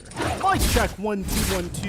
What's going on, everybody? Let's start at the beginning, because you need to understand just how truly special Zion Williamson was supposed to be. When this man was at Duke University, he was doing things that literally broke the internet. Remember that Nike shoe exploding against North Carolina? That wasn't just a freak accident. That was 285 pounds of pure explosive power moving in ways that physics shouldn't allow. At 6'6" and 285 pounds with a 45-inch vertical leap, Zion Williamson was being compared to LeBron James, Charles Barkley, and every other generational talent that you could think of. The New Orleans Pelicans won the lottery in 2019, and it wasn't even a question. Zion Williamson was their franchise savior, and if you truly wanted to put the tinfoil hat on, Zion Williamson was the compensation for the Pelicans trading Anthony Davis to the Los Angeles Lakers. This man was going to replace Anthony Davis and bring a championship to New Orleans. Little did anyone know that this would be one of the last times we'd see Zion at his optimal weight and conditioning. What started as minor concerns about his fitness would spiral into contractual weight clauses, team sources saying he doesn't listen, and a pattern of self-sabotage that continues to this very day. We're gonna get to that a little later. Zion Williamson's rookie debut was everything you would ever expect from a legendary basketball player in the making. January 22nd, 2022, after months of waiting, Zion Williamson finally debuted against the San Antonio Spurs. 22 points and 7 rebounds in just 18 minutes, including 17 straight points in the fourth quarter that had the entire Smoothie King Center losing their minds. In his first 8 games, he scored 20+ points 6 times. We're talking about records that put him alongside Michael Jordan and LeBron James as teenagers. And that's an incredible way to start your career, but even then, there were warning signs that most people chose to ignore. From day one, there were whispers about Zion Williamson's conditioning. During the 2019 Summer League, fans started noticing that he looked a little different, heavier, slower, and when the regular season started, those whispers just got louder. By the time the 2020 NBA bubble rolled around, it was painfully obvious. Zion Williamson was going viral for huffing and puffing during games, looking completely out of shape despite being a professional athlete in his early 20s. Charles Barkley, who knows a thing or two about weight struggles, said Zion looked like he and Shaq had a child, and that's when you know things aren't necessarily going so well. The Pelicans were so concerned that when they gave Zion his max contract extension, a 5-year deal worth up to $231 million, they literally put a weight clause in it. Think about that for a second. An NBA team was so concerned about their franchise player's weight that they made it a contractual obligation for him to stay under 295 pounds. And according to reports from The Athletic, if Zion fails those weigh-ins, he can actually lose guaranteed money from his contract. And by the way, he failed it in the very first year. Now, Zion's supporters will tell you that his weight issues are overblown, that he's just a big, powerful guy who plays a physical style. But here's the thing, the weight and the injuries are connected, and the pattern is undeniable. Since being drafted in 2019, Zion Williamson has played in just 214 out of a possible 492 regular season games. That's 45% availability for a max contract player. Let me put that in perspective. In 6 seasons, he's missed more games than he's played. The injuries read like a medical textbook. Torn meniscus in his rookie year, foot fracture that kept him out the entire 2021-22 season, hamstring strains, and more recently, a back injury that ended his 2024-25 season after just 30 games. Former NBA players and analysts have been trying to warn him for years. JJ Redick, who played with Zion Williamson, said bluntly that Zion has to be in better shape. Shaquille O'Neal, who dealt with similar criticisms earlier in his career, called him out on live television, saying he doesn't run hard and needs to take his conditioning seriously. But the most damning report came from the Times, where team sources said that Zion doesn't listen when the organization tries to help him with his diet and conditioning. Multiple sources within the Pelicans organization have expressed frustration with his work ethic and commitment to staying in shape. Now, if you think Zion's problems with listening to advice stop at diet and conditioning, then you're in for a surprise. His inability to make good decisions extend far beyond the basketball court, and the personal choices he's made are about to make his weight issues look like child's play, because the issues we're going to get into this video are going to be worse than you can ever imagine. And the worst part of all is just how close the Pelicans came to building a championship team around this man. Here's what makes Zion's situation even more frustrating. The New Orleans Pelicans actually built a championship caliber team around him. This wasn't some poverty franchise throwing random pieces together and hoping for the best. They had a legitimate plan, executed it perfectly, and when everyone was healthy, they looked like world beaters. Let's start with the CJ McCollum trade in February of 2022. At the time, the Pelicans were 23-36 and had just a 10% chance to make the playoffs according to ESPN projections. But acquiring McCollum wasn't just about adding scoring. They were getting a 9-year veteran who could be the steady professional voice that Zion and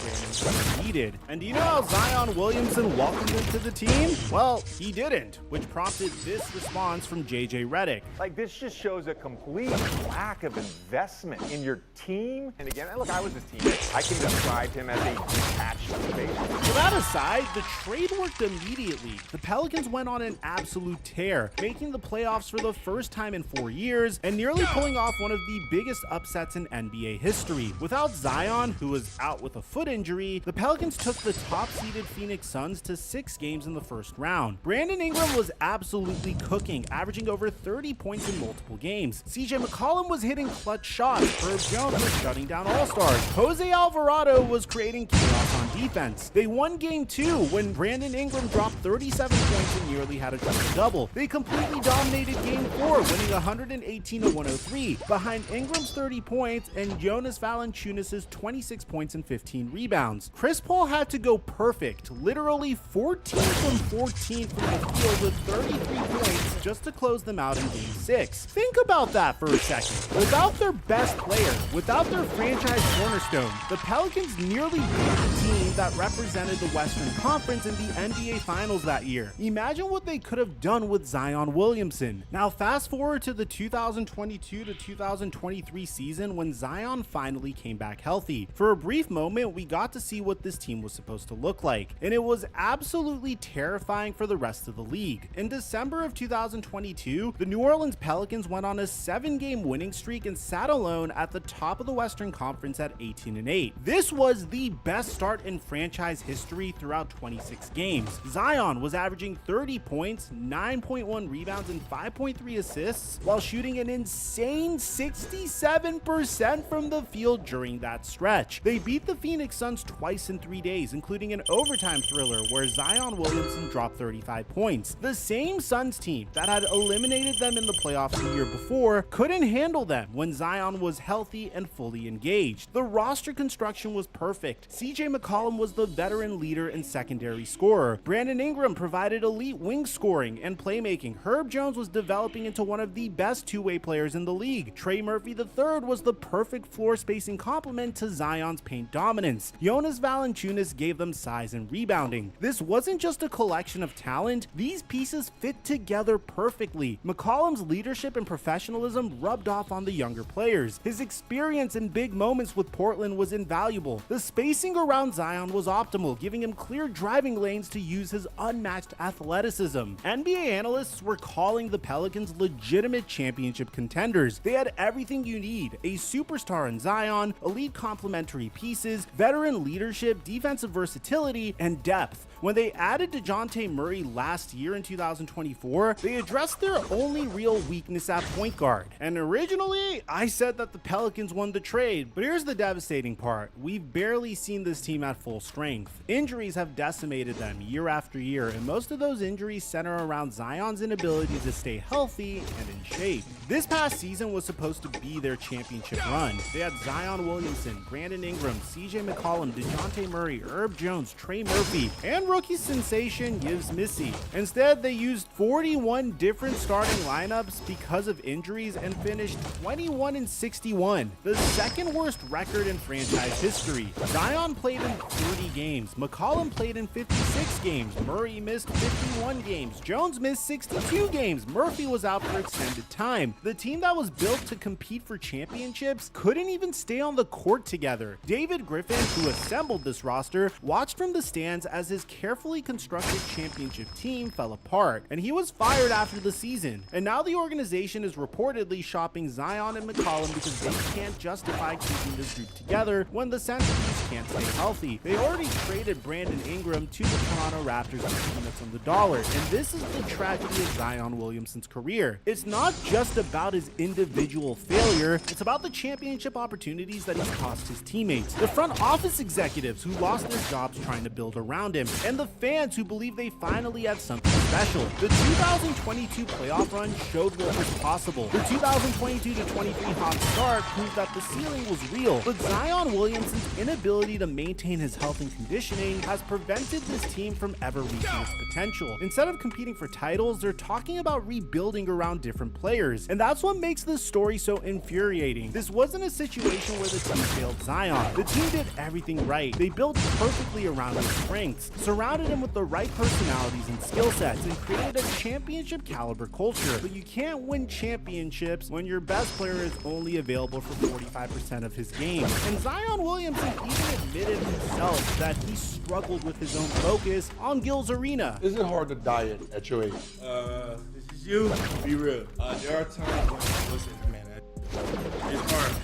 If you thought that the weight and injury issues were Zion Williamson's biggest problems, you haven't heard anything yet. In June of 2023, Zion announced that he and his girlfriend Akima were expecting their first child together. And it should have been a beautiful moment, a young man starting a family, ready to take the next step in his life. Instead, it unleashed absolute chaos. Enter Mariah Mills, an adult film actress who decided to blow up Zion's entire world on social media. Mills claimed that she has been in a secret relationship with Zion for 3 years, and she was not happy about this baby news. For months, Mills went on an absolute scorched earth campaign against Zion on Twitter and TikTok. She posted screenshots of alleged text messages and claimed that he was paying her monthly to keep their relationship quiet, and even shared photos of wire transfers she said he sent her. But somehow, it got way worse than that. Mills accused Zion Williamson of asking her to bring other women for three-ways, called him a sex addict, and made fun of his weight, telling him to get on a treadmill and lose weight. She even threatened to release tapes of them two together, which ultimately got her Twitter account suspended. The most shocking part, Mills claimed that she was pregnant with Zion Williamson's child, though she never actually had a baby. She kind of lost credibility when she fake tattooed Zion on her face and spent months dragging his name through the mud, while he, for the most part, stayed completely silent. But this would escalate. Fast forward to April 2025, and Zion's personal life somehow got even messier. Akima Love, the mother of his daughter Azira, was arrested and charged with home invasion, aggravated assault, and stalking. According to police reports, Akima became jealous of another woman who was romantically involved with Zion Williamson. This is literally like a cycle. This is literally what happened to Mariah Mills 2 years ago. And I know there's gonna be a comment saying Mike saying literally with a check next to it, so stop that! According to police report, Akima became jealous of another woman who was romantically involved with Zion Williamson. In March of 2025, she allegedly egged the woman's house and sent threatening messages on Instagram saying, "Don't worry, it's going to be your head next when I drop this baby. Count your days." Bro, it's kind of crazy. They're actually having a Olympics out here, fighting over who gets to have Zion Williamson's next baby, threatening each other on text. But she doesn't even stop there. Akima, who was pregnant with what appears to be Zion's second child, used her key to enter the woman's home at 1 a.m. and physically attacked her. The victim suffered cuts to both eyes, had a lump on her head, scratches, and 4 of her fingernails were ripped off during the assault. Think about this situation for a second. Zion gave his baby mama a key to what appears to be another woman's house, and she used that access to commit a violent assault. Either Zion has incredibly poor judgment about the women in his life, or he's creating these messy situations by juggling multiple relationships without any regard for the consequences. And in my opinion, I think it's a little bit of both. Akima was arrested at Zion's home address. Her bond was set at $50,000, and she was ordered to stay away from the victim. But here's what's really wild. This incident happened while she was pregnant with what would be Zion's second child, meaning he's been involved with multiple women simultaneously while already having baby mama drama with the first one. And just when you thought this story couldn't get any crazier, May 30th, 2025 happened. A woman identified as Jane Doe filed a civil lawsuit in Los Angeles Superior Court accusing Zion Williamson of sexual assault and years of abuse, and the allegations are absolutely devastating. According to the lawsuit, the woman claims that she was in a dating relationship with Zion starting in 2018 when he was at Duke, and that the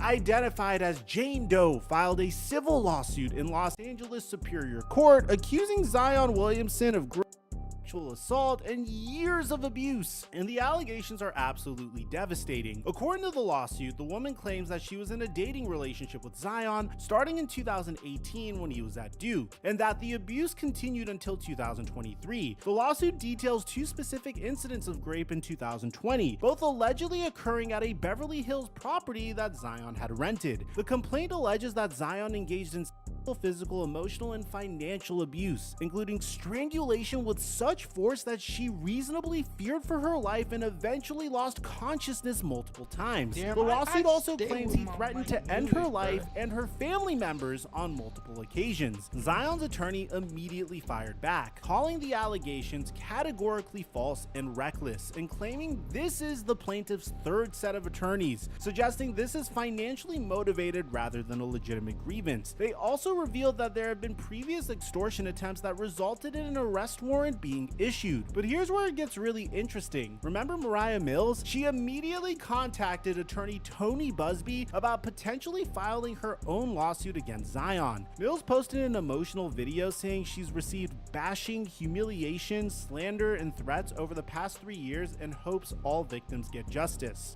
I really hope all the victims, including Maybe because you were trying to bash his name as well. Could we just like think about that? When talking crazy about him on Twitter and on live. get justice. A lot of us don't deserve that. A lot of things have been swept under the rug for so long, you know, and I feel sorry to the victim. I've been through a lot of stuff with him. It's just shocking, you know.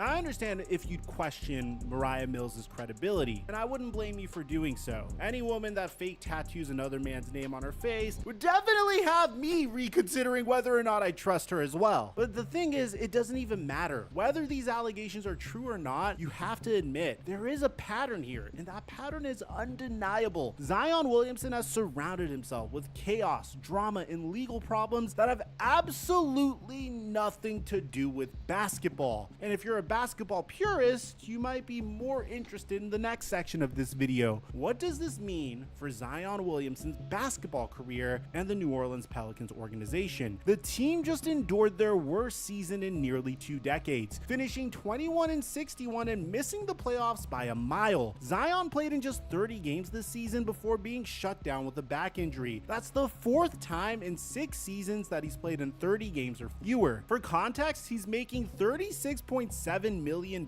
this season and is owed approximately $126.5 million over the next 3 seasons. The New Orleans Pelicans have shown incredible patience with Zion, but that patience is clearly running thin. They fired their head of basketball operations, David Griffin, and hired Joe Dumars, who has been non-committal about Zion's future with the organization. According to multiple reports, the New Orleans Pelicans made their entire roster available for trades at the deadline this season, including Zion Williamson. While they ultimately decided to keep him and even had him represent the team at the draft lottery, league sources suggest that was more about trying to maintain his trade value than showing long-term commitment. ESPN's Tim McMahon reported that there's significant interest from other teams if Zion ever becomes available, but his value is obviously complicated by his injury history and off-court issues. Teams like the Detroit Pistons, Charlotte Hornets, and Miami Heat have been mentioned as potential landing spots, but any trade would have to account for his massive contract and medical red flags. Let me put Zion Williamson's situation into perspective by comparing him to other players who entered the league with similar hype and expectations. LeBron James came into the league at 18 years old with unprecedented expectations and media attention. The man was literally called the chosen one. Despite all that pressure, LeBron has played in over 1,400 regular season games and has been remarkably durable throughout his career. More importantly, LeBron understood early on that his off-court image and professionalism were just as important as his on-court performance. Kevin Durant dealt with injury issues early in his career, but he maintained his conditioning and professionalism throughout. Even during his worst injury periods, you never heard stories about KD refusing to listen to team nutritionists or conditioning coaches. Compare that to Zion, who has played just 45% of possible possible games in 6 seasons and continues to have the same conditioning and injury issues that plagued him as a rookie. The most telling difference is attitude and professionalism. You never heard about LeBron James or Kevin Durant having multiple baby mama situations, public feuds with adult film actresses, or civil lawsuits alleging serious crimes. LeBron James is a family man and Kevin Durant is single, and both of these players are never in the headlines for what's going on off the court in their personal lives. Zion Williamson had every advantage coming into the league: generational talent, a max contract, organizational support, and resources that most players could only dream of. But instead of dedicating himself to becoming the best player he could be, he's allowed distractions and poor decisions to derail what should have been a legendary career. And this is what makes Zion Williamson's situation so frustrating. When he's actually on the court and healthy, he's still absolutely dominant. This season, despite playing just 30 games, he averaged 24.6 points, 7.2 rebounds, and 5.3 assists while shooting 57.6% from the field, which is down from his previous numbers, but is still pretty solid, even though it's the lowest mark of his career. Zion's combination of size, speed, and agility is still unlike anything we've seen in the NBA. He's averaging nearly 25 points per game in less than 29 minutes per game, which is insane efficiency. When he's locked in and healthy, he's one of the most unstoppable forces in basketball. But that's exactly what makes this so frustrating. We're watching a generational talent waste his prime years because he can't stay healthy, won't maintain his conditioning, and keeps getting involved in off-court drama that has nothing to do with basketball. Think about what Zion could have accomplished by now if he had taken his career seriously from day one. 6 years in, he should be competing for championships, not dealing with lawsuits and baby mama drama. He should be mentioned alongside Victor Wembanyama and Jason Tatum as the next generation of NBA stars, not as a cautionary tale about wasted potential. So where does Zion Williamson go from here? His contract becomes fully guaranteed on July 15, 2025, which means the Pelicans are essentially locked into paying him $197 million over the next 4 seasons unless they can find a trade partner willing to take on that risk. The legal situation with the great allegations will likely drag on for months or years, creating a constant distraction and potential PR nightmare for any team he's on. Even if the allegations are ultimately proven false, the damage to his reputation and marketability is already done. His relationship with the Pelicans organization appears to be hanging by a thread. While they publicly support him, lawsuits are lawsuits. I mean, people can sue you for anything, and you can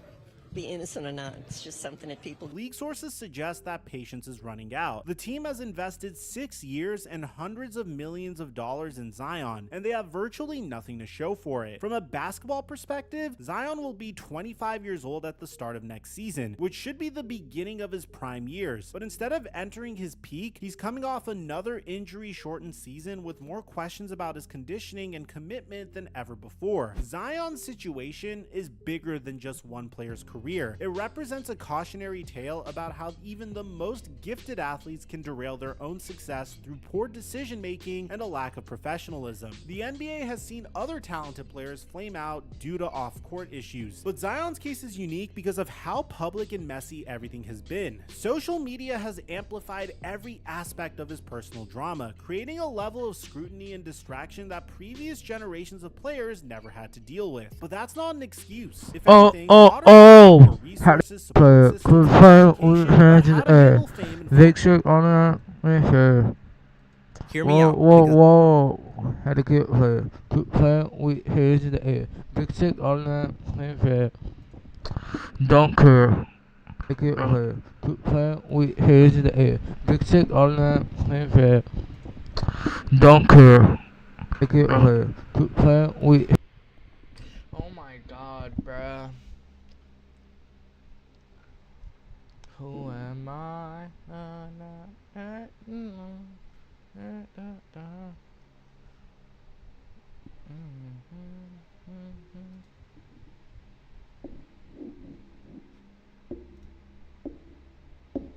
Yo, what's good YouTube? It's your boy Zero back with another Rell Sees video.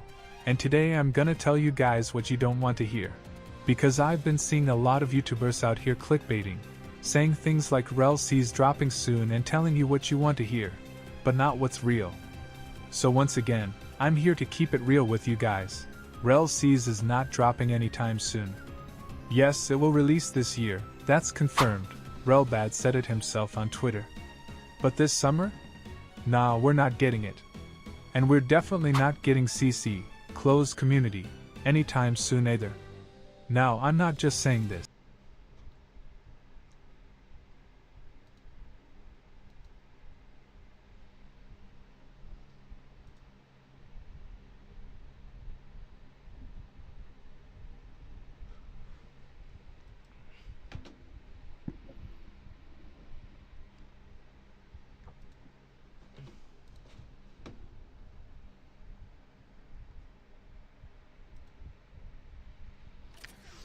I bought the new Zelda.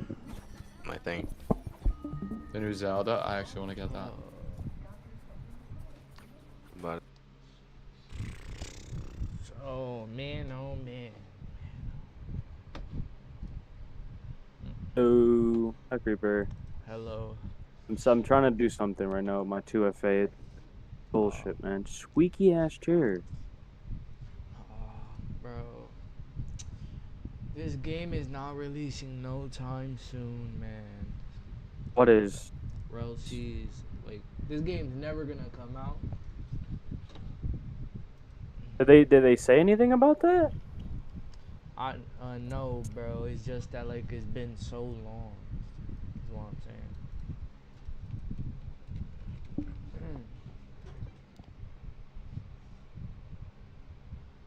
Not letting me make codes, bro. Bro, I'm trying to set up a 2F. I'm trying to set up a freaking code, and it's not letting me. A backup code for Roblox, bro. Like, shit's bullshit, man. I'm locked out of my account because they won't let me remove 2FA because they're giving me shit, man. Oh, wait, you can't log into your account. I can't. If I get locked out of it, no. Like I can't. I don't have 2FA because my phone had 2FA and it's broken. And there's no other way to get rid of it because he's going to do all this extra bullshit. Look at my screen share. New recovery codes generated. Generation attempt. It's not letting me generate codes. Like they're so fucking retarded. I've made so many tickets and they're not letting me like do anything, bro. It's just irritating. I think you have to make a ticket because that's what I did when my and they're not letting me. Wait, where did you go? Where did you go? I don't know. I just went to Steam I've made support. I've made 3 backup tickets. I've made 3 tickets. Not a single one is working. Wait, have they DM'd you yet? They DM'd me and they said this shit's closed.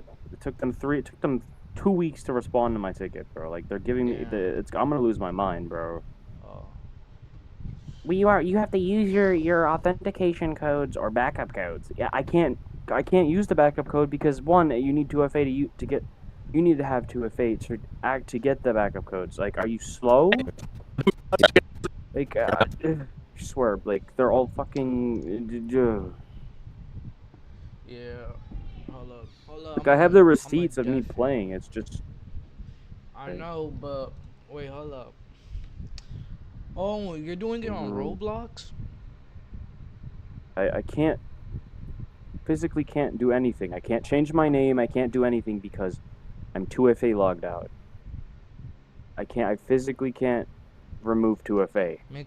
I can't buy shit. I can't do nothing because this shit's bullshit. Search up like Roblox I don't. support. Search up Roblox support. I've done that, bro. I've done that. I've done all of that. Yeah, bro. That's why I don't put my account like on 2FA that much because you could get locked out. No, because someone logged into my shit. And I was like, no, bro.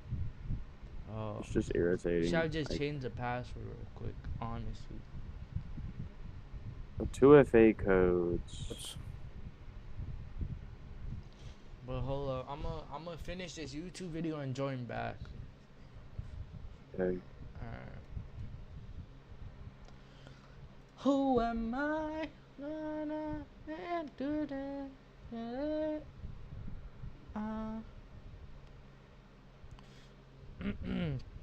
I'm going to Ian.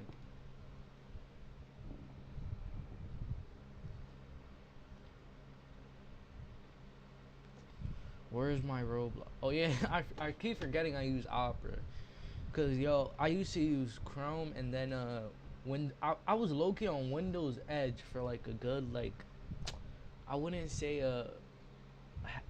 I would say at least more than a year I was on it, on Windows Edge. Low key, because they were giving, I'm not sure if they are, but if you play Roblox, they be giving out free Roblox codes if you use their website. That's the only reason I was using it. But I don't need 100 Robux, really.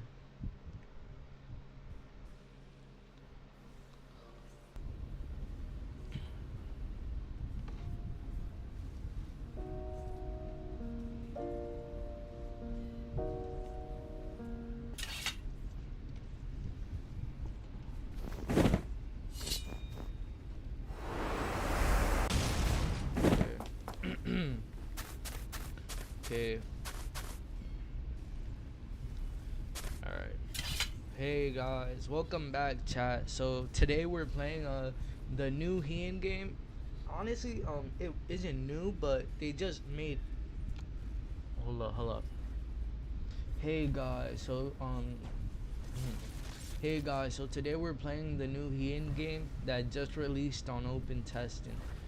There's like 4 different biome areas, but they released 3 different calamities. There's a frost calamity. Yo,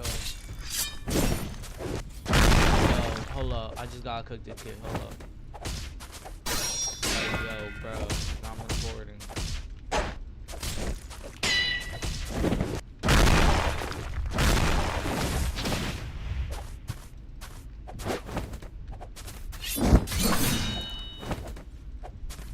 I'm not losing to you, bum. You're fodder.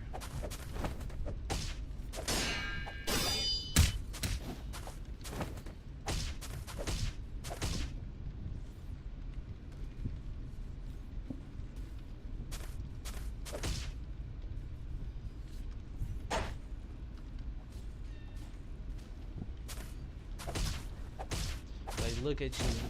Like, look how stupid you look now. Look at him. Okay, let me get back to where I was. So as I said, they released 3 calamities for the desert biome, the ice biome, and the rainforest biome. And today we're gonna be showing you guys what I've got from both. Oh my God. Yo. So hey guys. So today we're playing the game called Hien that has been in testing for many months. So actually this past week they released it to the public for open testing, and from what I've seen, there's 4 different biomes. Each biome has a calamity, except for the first biome we spawn in, which is the regular forest. So in the ice biome, there's like a ice boss. Oh my God. Hey guys, hey chat, today we're playing Hien. We're gonna be killing the 3 calamities in each biome. We're gonna be killing the 3 calamities in each biome. Hey guys, today we'll be playing Hien. We'll be killing the 3 calamities that are in the frost, desert, and rainforest biome. Also, if you're new here, please like and subscribe, and also join my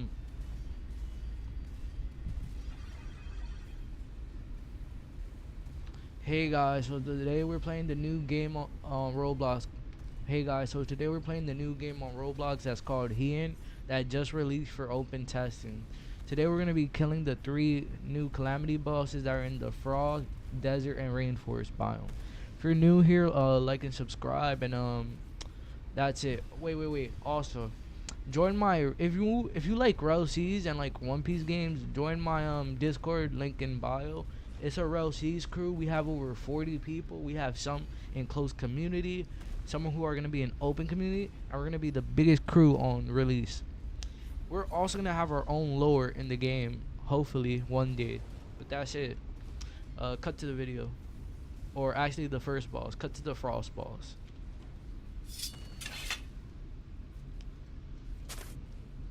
Finally, buffoon.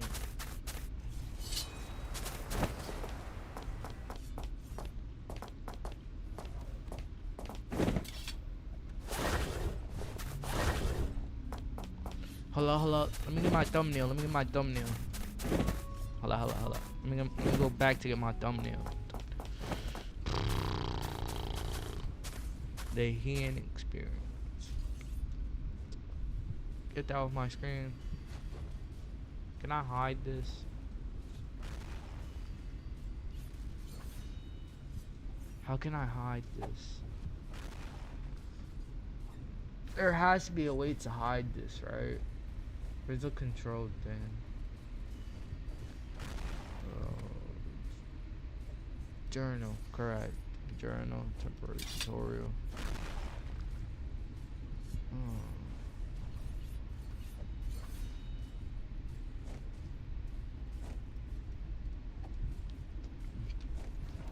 I wanted to hide it, but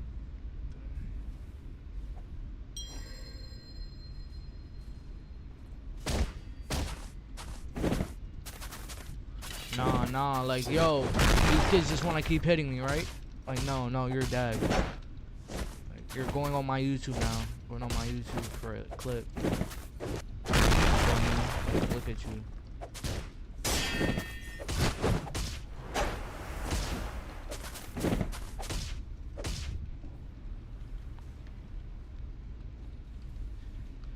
Like, look at these kids.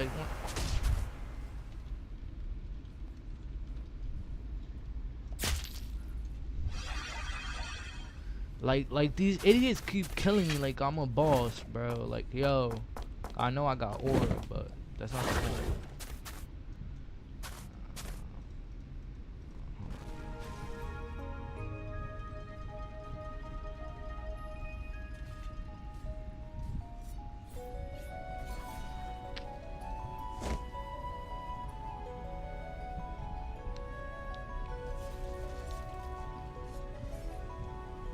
I don't want to capture a video. Oh my god. Oh man.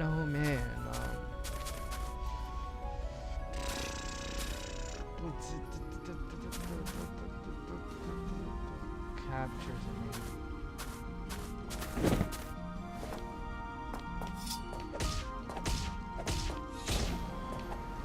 1v1 me, boy.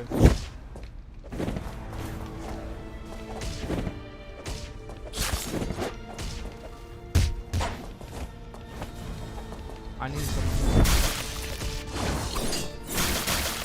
Oh, hold up. Ooh, hold up. You got some mobility. I see you.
Can you move back, you idiot? Like, yo.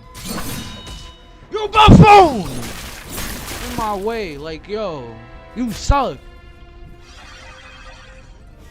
Bum, like. Can't even fight. Pure trash.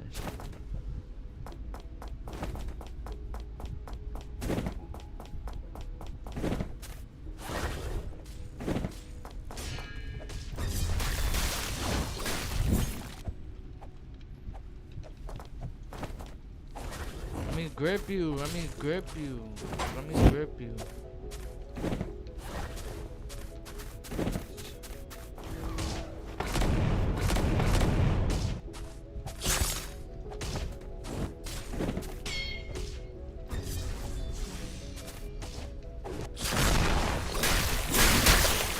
You buffoon.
Like, look at these idiots.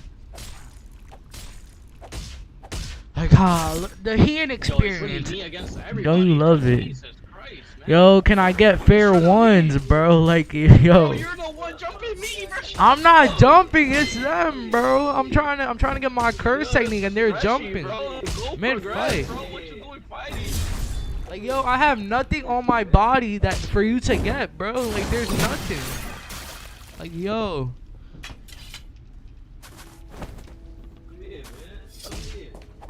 Look at you, stupid. Where you going? Where you going? Like, yeah, run. Cause you know I'm bugged.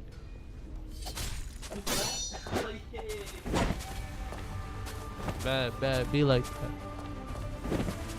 Lame out. You know I'm bugged. That's why you dunking.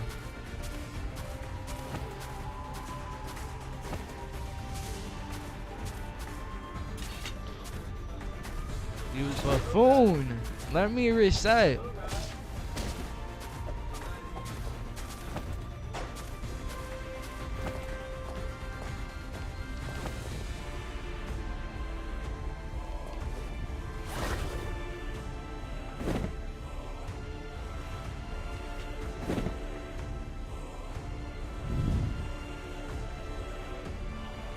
I'm not touching you, bro. I'm done with the bullshit. Yo, let me grip, bro. Nah, bro, I gotta go get shrine. I need my curse technique. Yo, oh my god, I'm bugged, bro. Bro, I have a curse technique. Oh my god. I have What a curse technique, so you can get projection. I'm trying to get Kashimo's purple thunder. Oh, medical beast hammer. Yeah, I need to grip someone for it, he said. Alright, listen, bro. Let's go to the shrine kick, yo. That's fresh. I need to reset, but this freshy. Like, yo.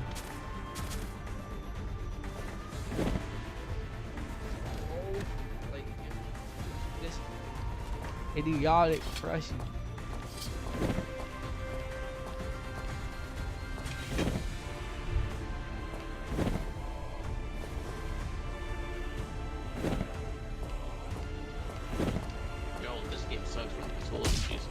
I know. Yo, say my bad off.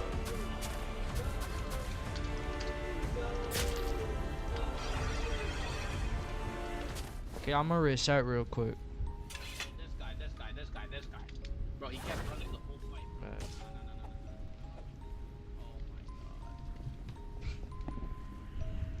Watch him come back, chat. Watch him come back.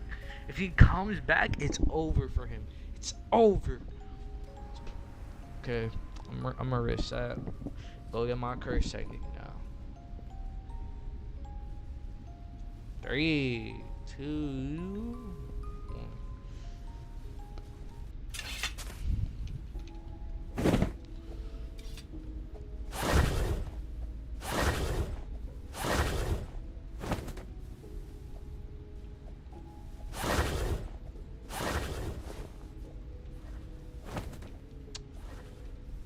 Yo, yo, yo, yo, yo, yo. What level are you? What level are you? What level are you? Yo, what level are you? What's your level? Are you grade 2? Cause then I'm gonna need your help in a quest. I'm gonna need your help in a quest.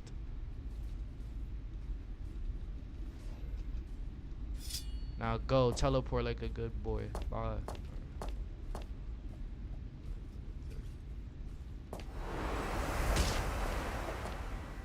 No, no, no, we're spinning on him. Where's he at?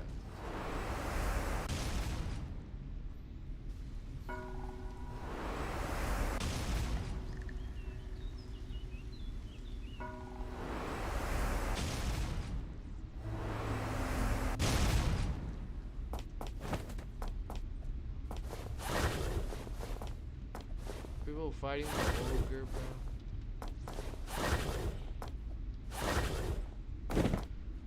6.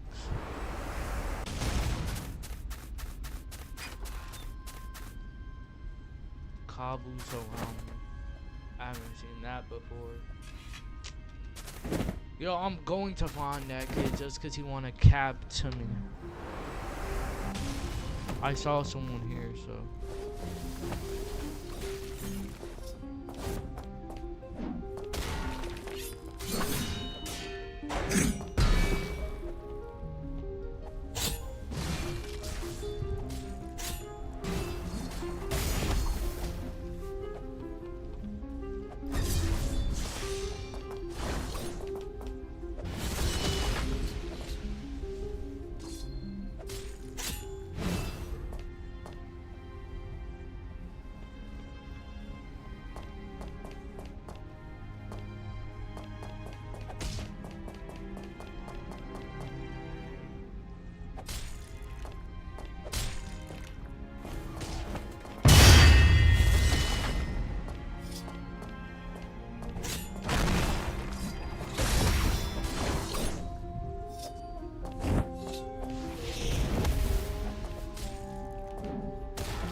Man, oh man.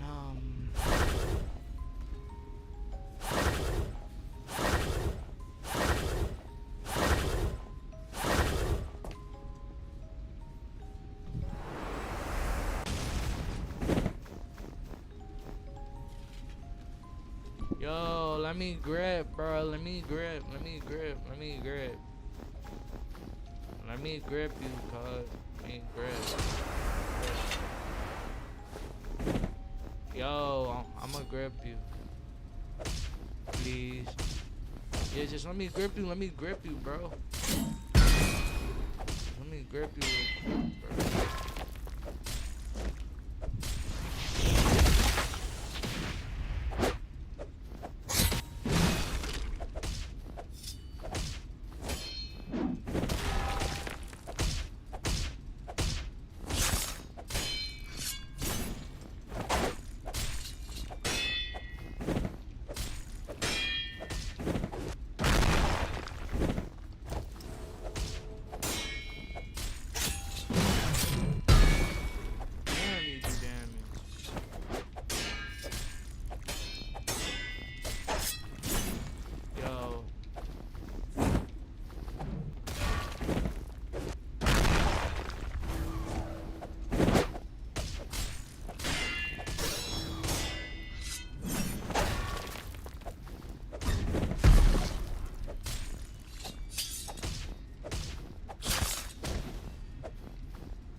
Thank you, cuz. Let's go to Fujin Peak.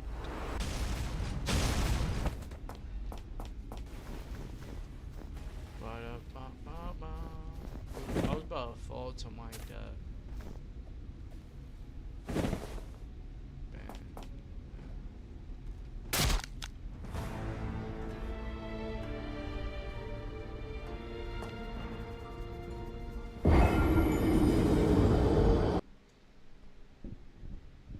Oh wait, where am I getting teleported? Hold up.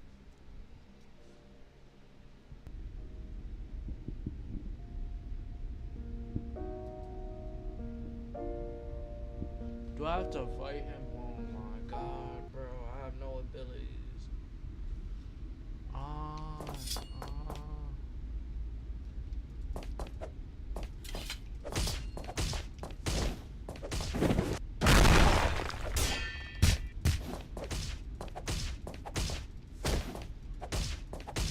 Damn, the boss is this easy?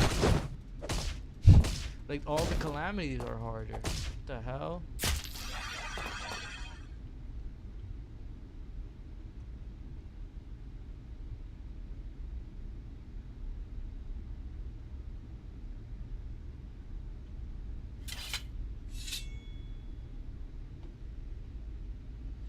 To at least 25.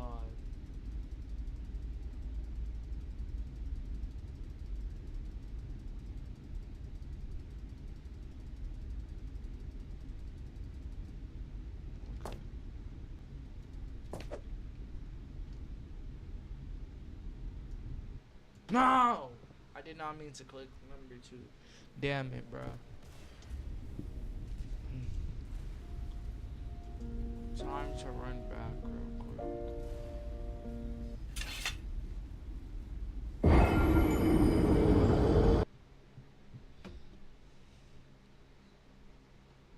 I low-key think I should reset my stats. Cause, bruh, none of these weapons in this game do any type of damage. It's like, what's the point of them?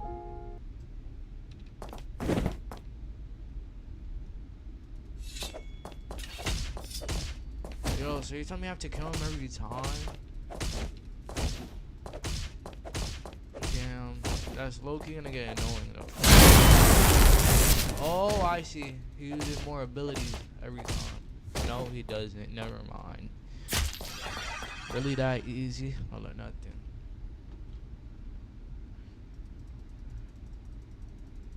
just gonna train it to 50 real quick.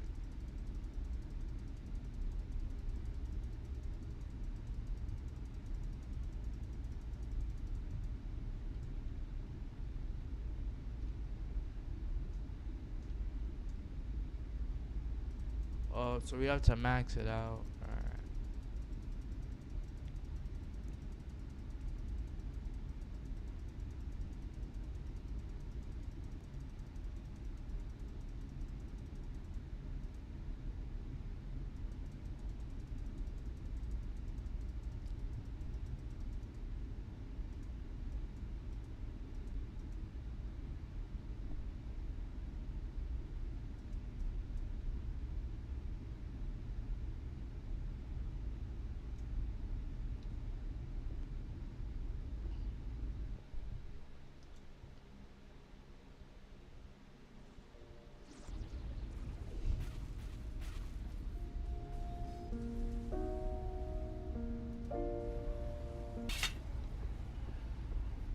Technique, please. Okay, number 5, 4, 2. Okay. Okay, that just that simple.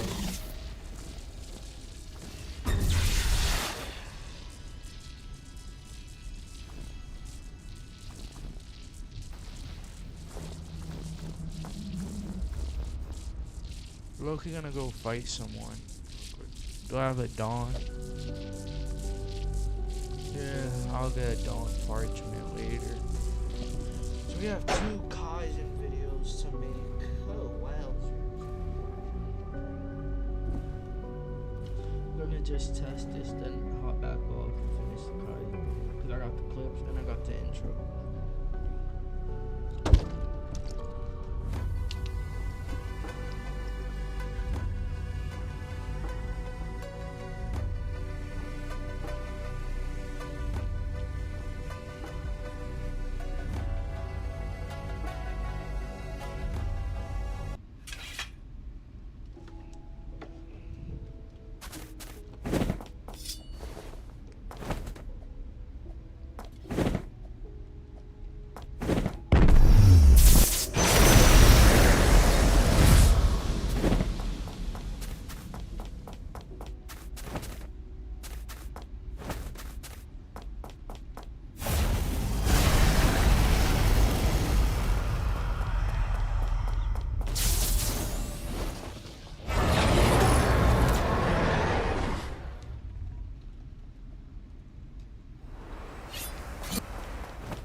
some powerful plays. Look, you about to just go kill some small guys.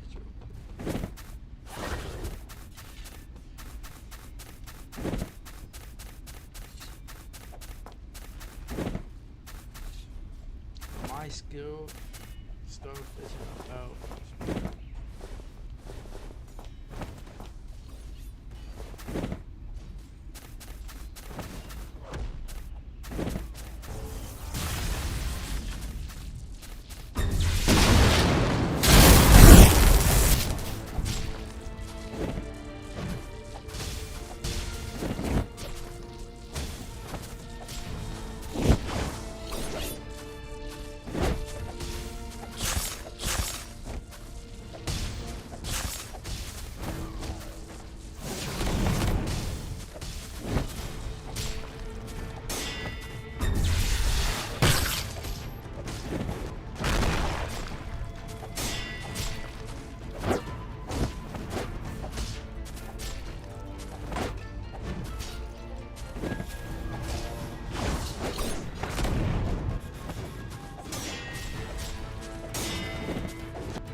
Wait. No!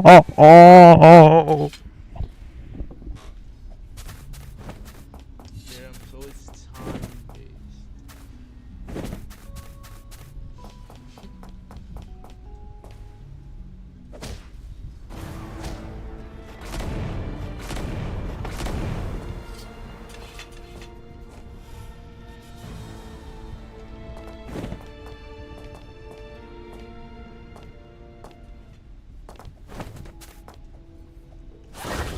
Okay, so we're off chat to get to the clip now.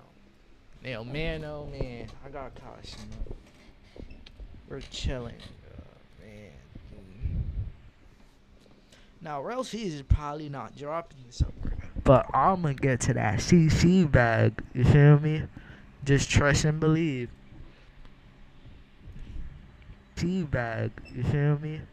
Just trust and believe. Okay, so let me get the clip real quick.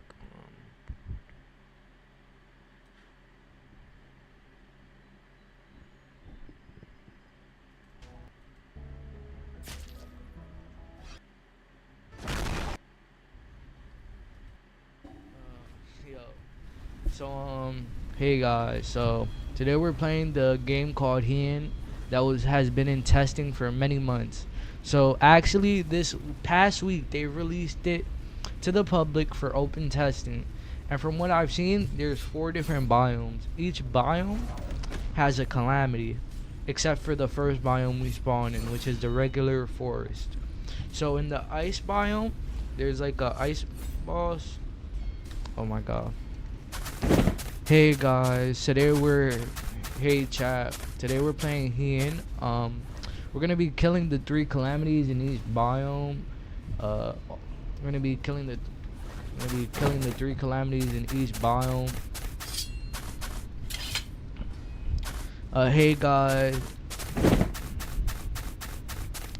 guys, today we'll be playing here. We'll be killing the 3 calamities that are in the frost, desert, and rainforest biome. Also, if you're new here, please like and subscribe, and also join my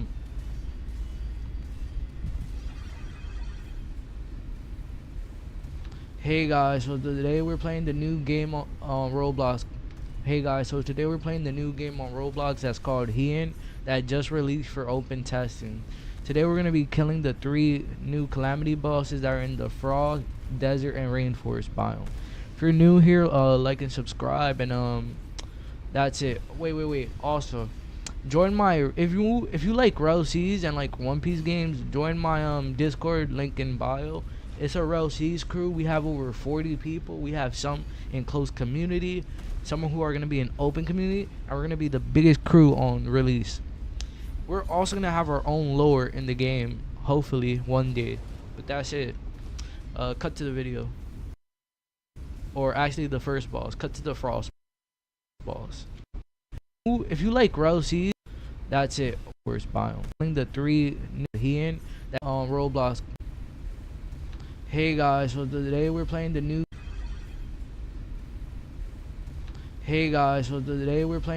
game on Roblox. Hey guys, so today we're playing the new game on Roblox. Hey guys, so today we're playing the new game on Roblox that's called Hien, that just released for open. Hey guys, so today if you're new here, please like one day. But we'll be killing the 3 calamities. Hey guys, today we'll be playing Hien. We'll be killing the 3 calamities that are in the frost, desert, and rainforest biome. Also, if you're new here, please like and subscribe, and also join my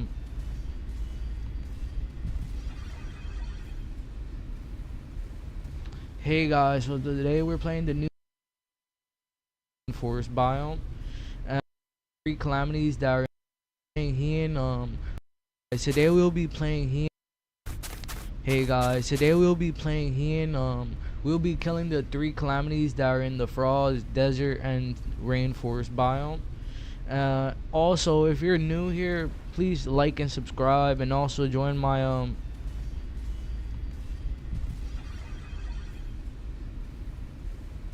Hey guys, we're playing the new game on Roblox that's called Hien, that just released for open testing. Hey guys, so today we're playing the new game on Roblox. Hey guys, Roblox that's Hey guys, so today we're playing the Roblox. Hey guys, Roblox. Hey guys, so today we're playing the new game on Roblox that's called Hien, that just the new game on playing the new game on Roblox. Hey guys, so today we're playing the new game on Roblox that's called Hien, that just released for open game on Roblox. Hey guys, so Roblox. Hey guys, so today we're playing the new game on Roblox that's called Hien, that just released for open testing. Today we're gonna be killing the Roblox. Hey guys, so today we're playing Roblox. Hey guys, so today we're playing the new game on Roblox that's called Hien, that just released for open testing. Today we're gonna be killing the 3 new calamity bosses that are in the frost, desert, and rainforest biome.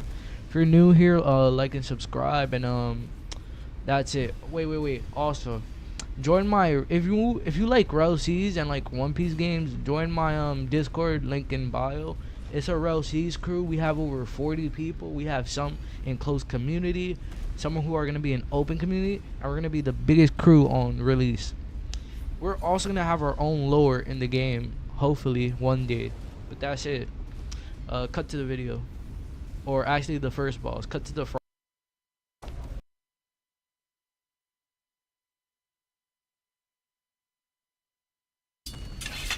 Roblox. Hey guys, so today we're playing the new game on Roblox that's called Heian that just released for open testing. Today we're gonna be killing the 3 new calamity bosses that are in the frost, desert, and rainforest biome. If you're new here, like and subscribe, and if you're new here, please like and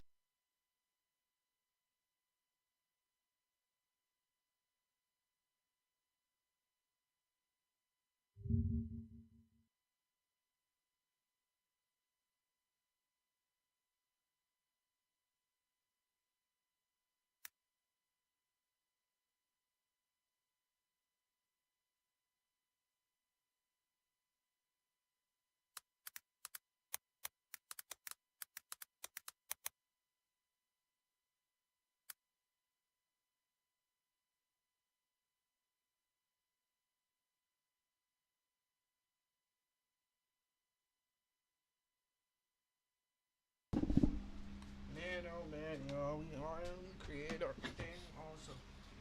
I muted it because it was gonna cause issues because I was in my own stream, so it was gonna loop over and over.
Uh, uh, uh, uh.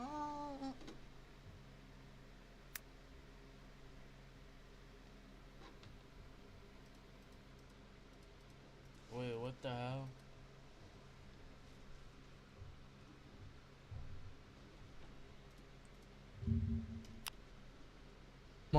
Roblox. I know I'm not retarded, right? Oh, oopsie. Use my language.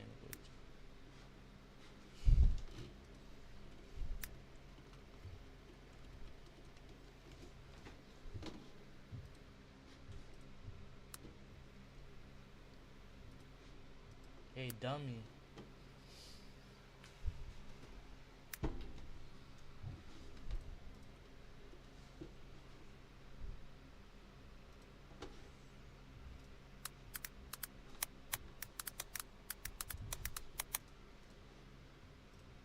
Okay, so like, yo, why is it doing this, bro? Like, let me just download the clip, man. Like, again, cause look, I don't know why it's tripping right now, but I go to open clip. It opens Roblox. Hey, I muted it because it was gonna shut that up, but you guys see it opens to my intro I just made, right? Like, please tell me this is tripping. I just hope it's tripping, right? Oh, whoa, oh my god, man, oh my god. Yo, my projects, well, I don't have one, but I just downloaded a clip. Download clip. Hello, private window. No.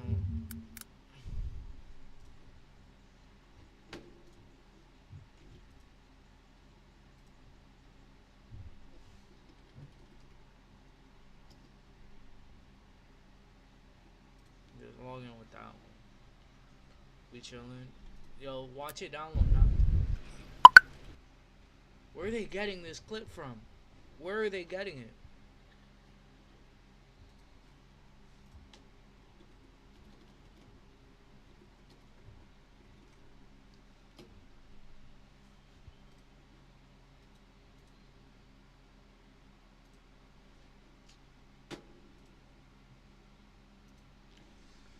Oh, yo.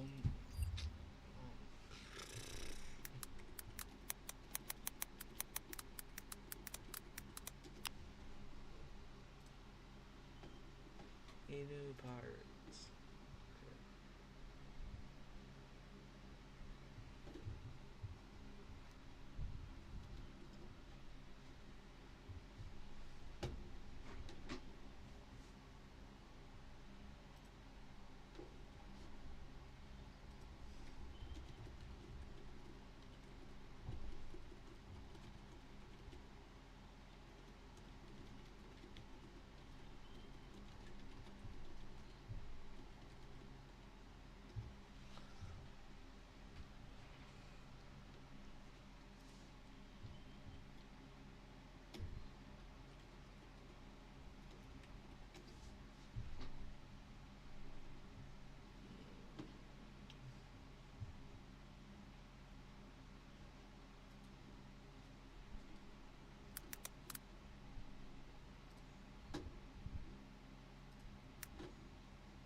Yo, this fake AI downloader. No.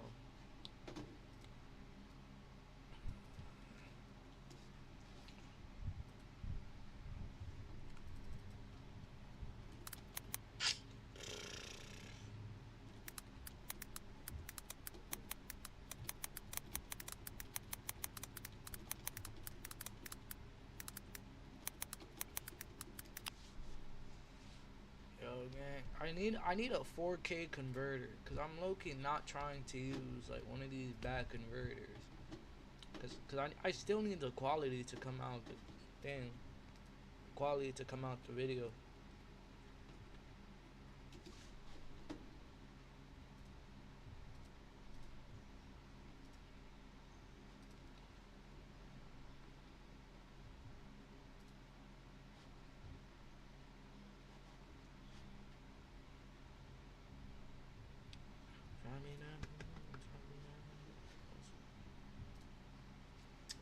Oh my god. Is it this one?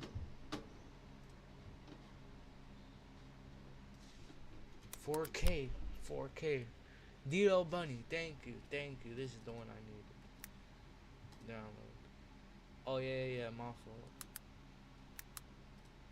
Should work now.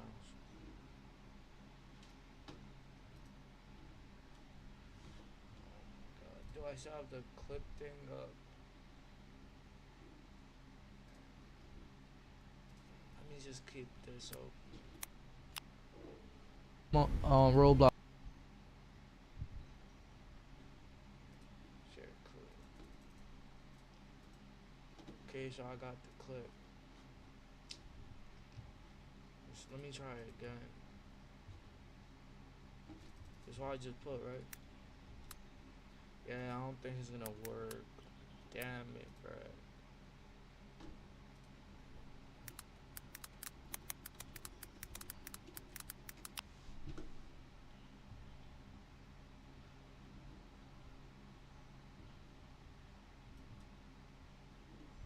I'm just gonna have to try this again, bro, because it's the only website that does it.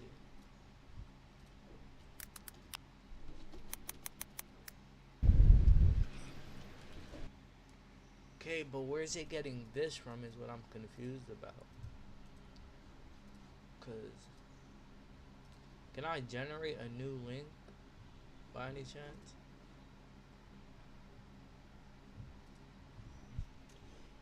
How do I generate a new link? Also, if you're new here, there are abilities to generate a new link. Create post. This This is such a pain, y'all. Such a hassle for no reason. Like, oh my god, yo. Ho, ho, ho, ho, ho. Let me check the clip though. Let me see if it's good quality.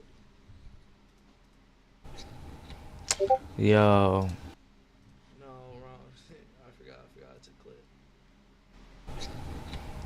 Yo. Wrong. I forgot it's a clip.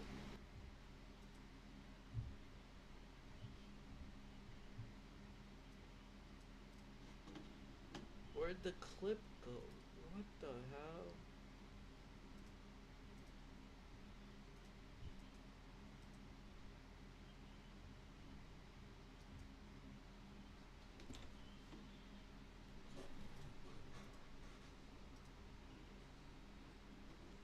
What in the hell?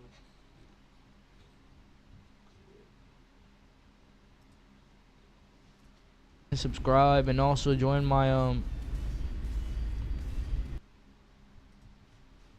on, one second. The clip shouldn't be gone, right? Or my history.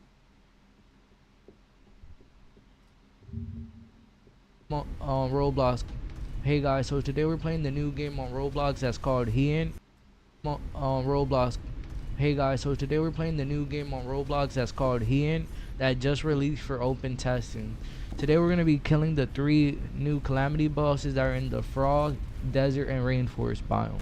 If you're new here, like and subscribe, and that's it. Wait. Also, join my if you like Rell C's and like One Piece games, join my Discord link in bio. It's a Rell C's crew. We have over 40 people. We have some in close community, some who are gonna be in open community, and we're gonna be the biggest crew on release. We're also gonna have our own lore in the game, hopefully one day. But that's it.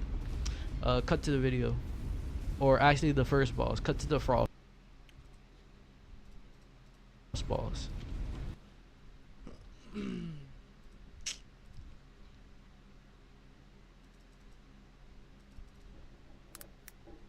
Clip downloader. We're just gonna try. We're just gonna have to try these websites, bruh. Like.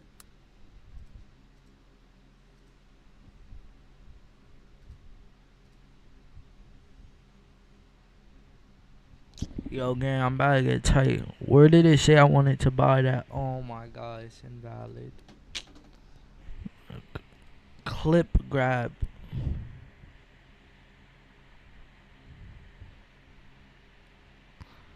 Gang, I'm not downloading this. Just let me do it from the website. Like, yo.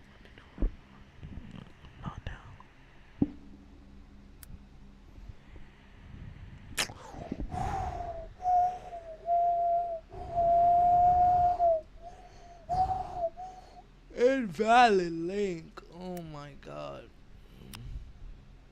Roblox.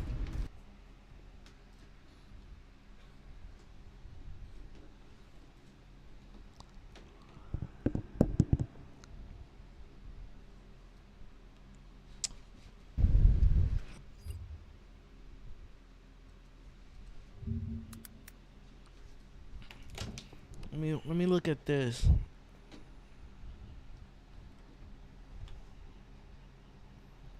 Derpy.com. Tell me this works.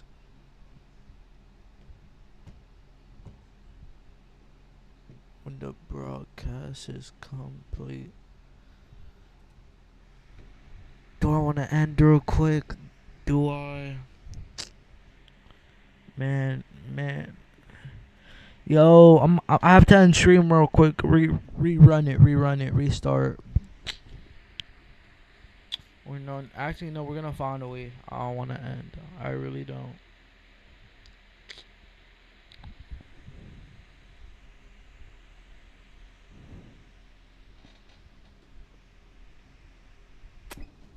YTDLP.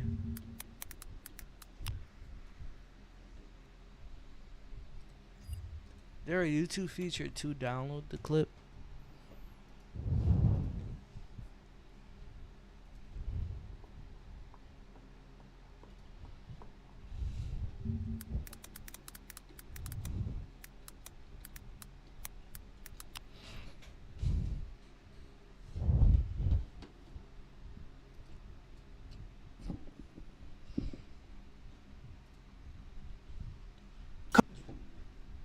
In one of my recent videos, I talked about how you're the hella Elgato loud. Stream Deck has very limited options for YouTube. One of the most important features that the Stream Deck is lacking, you have unlimited uses with their all you have like that, but I have another video.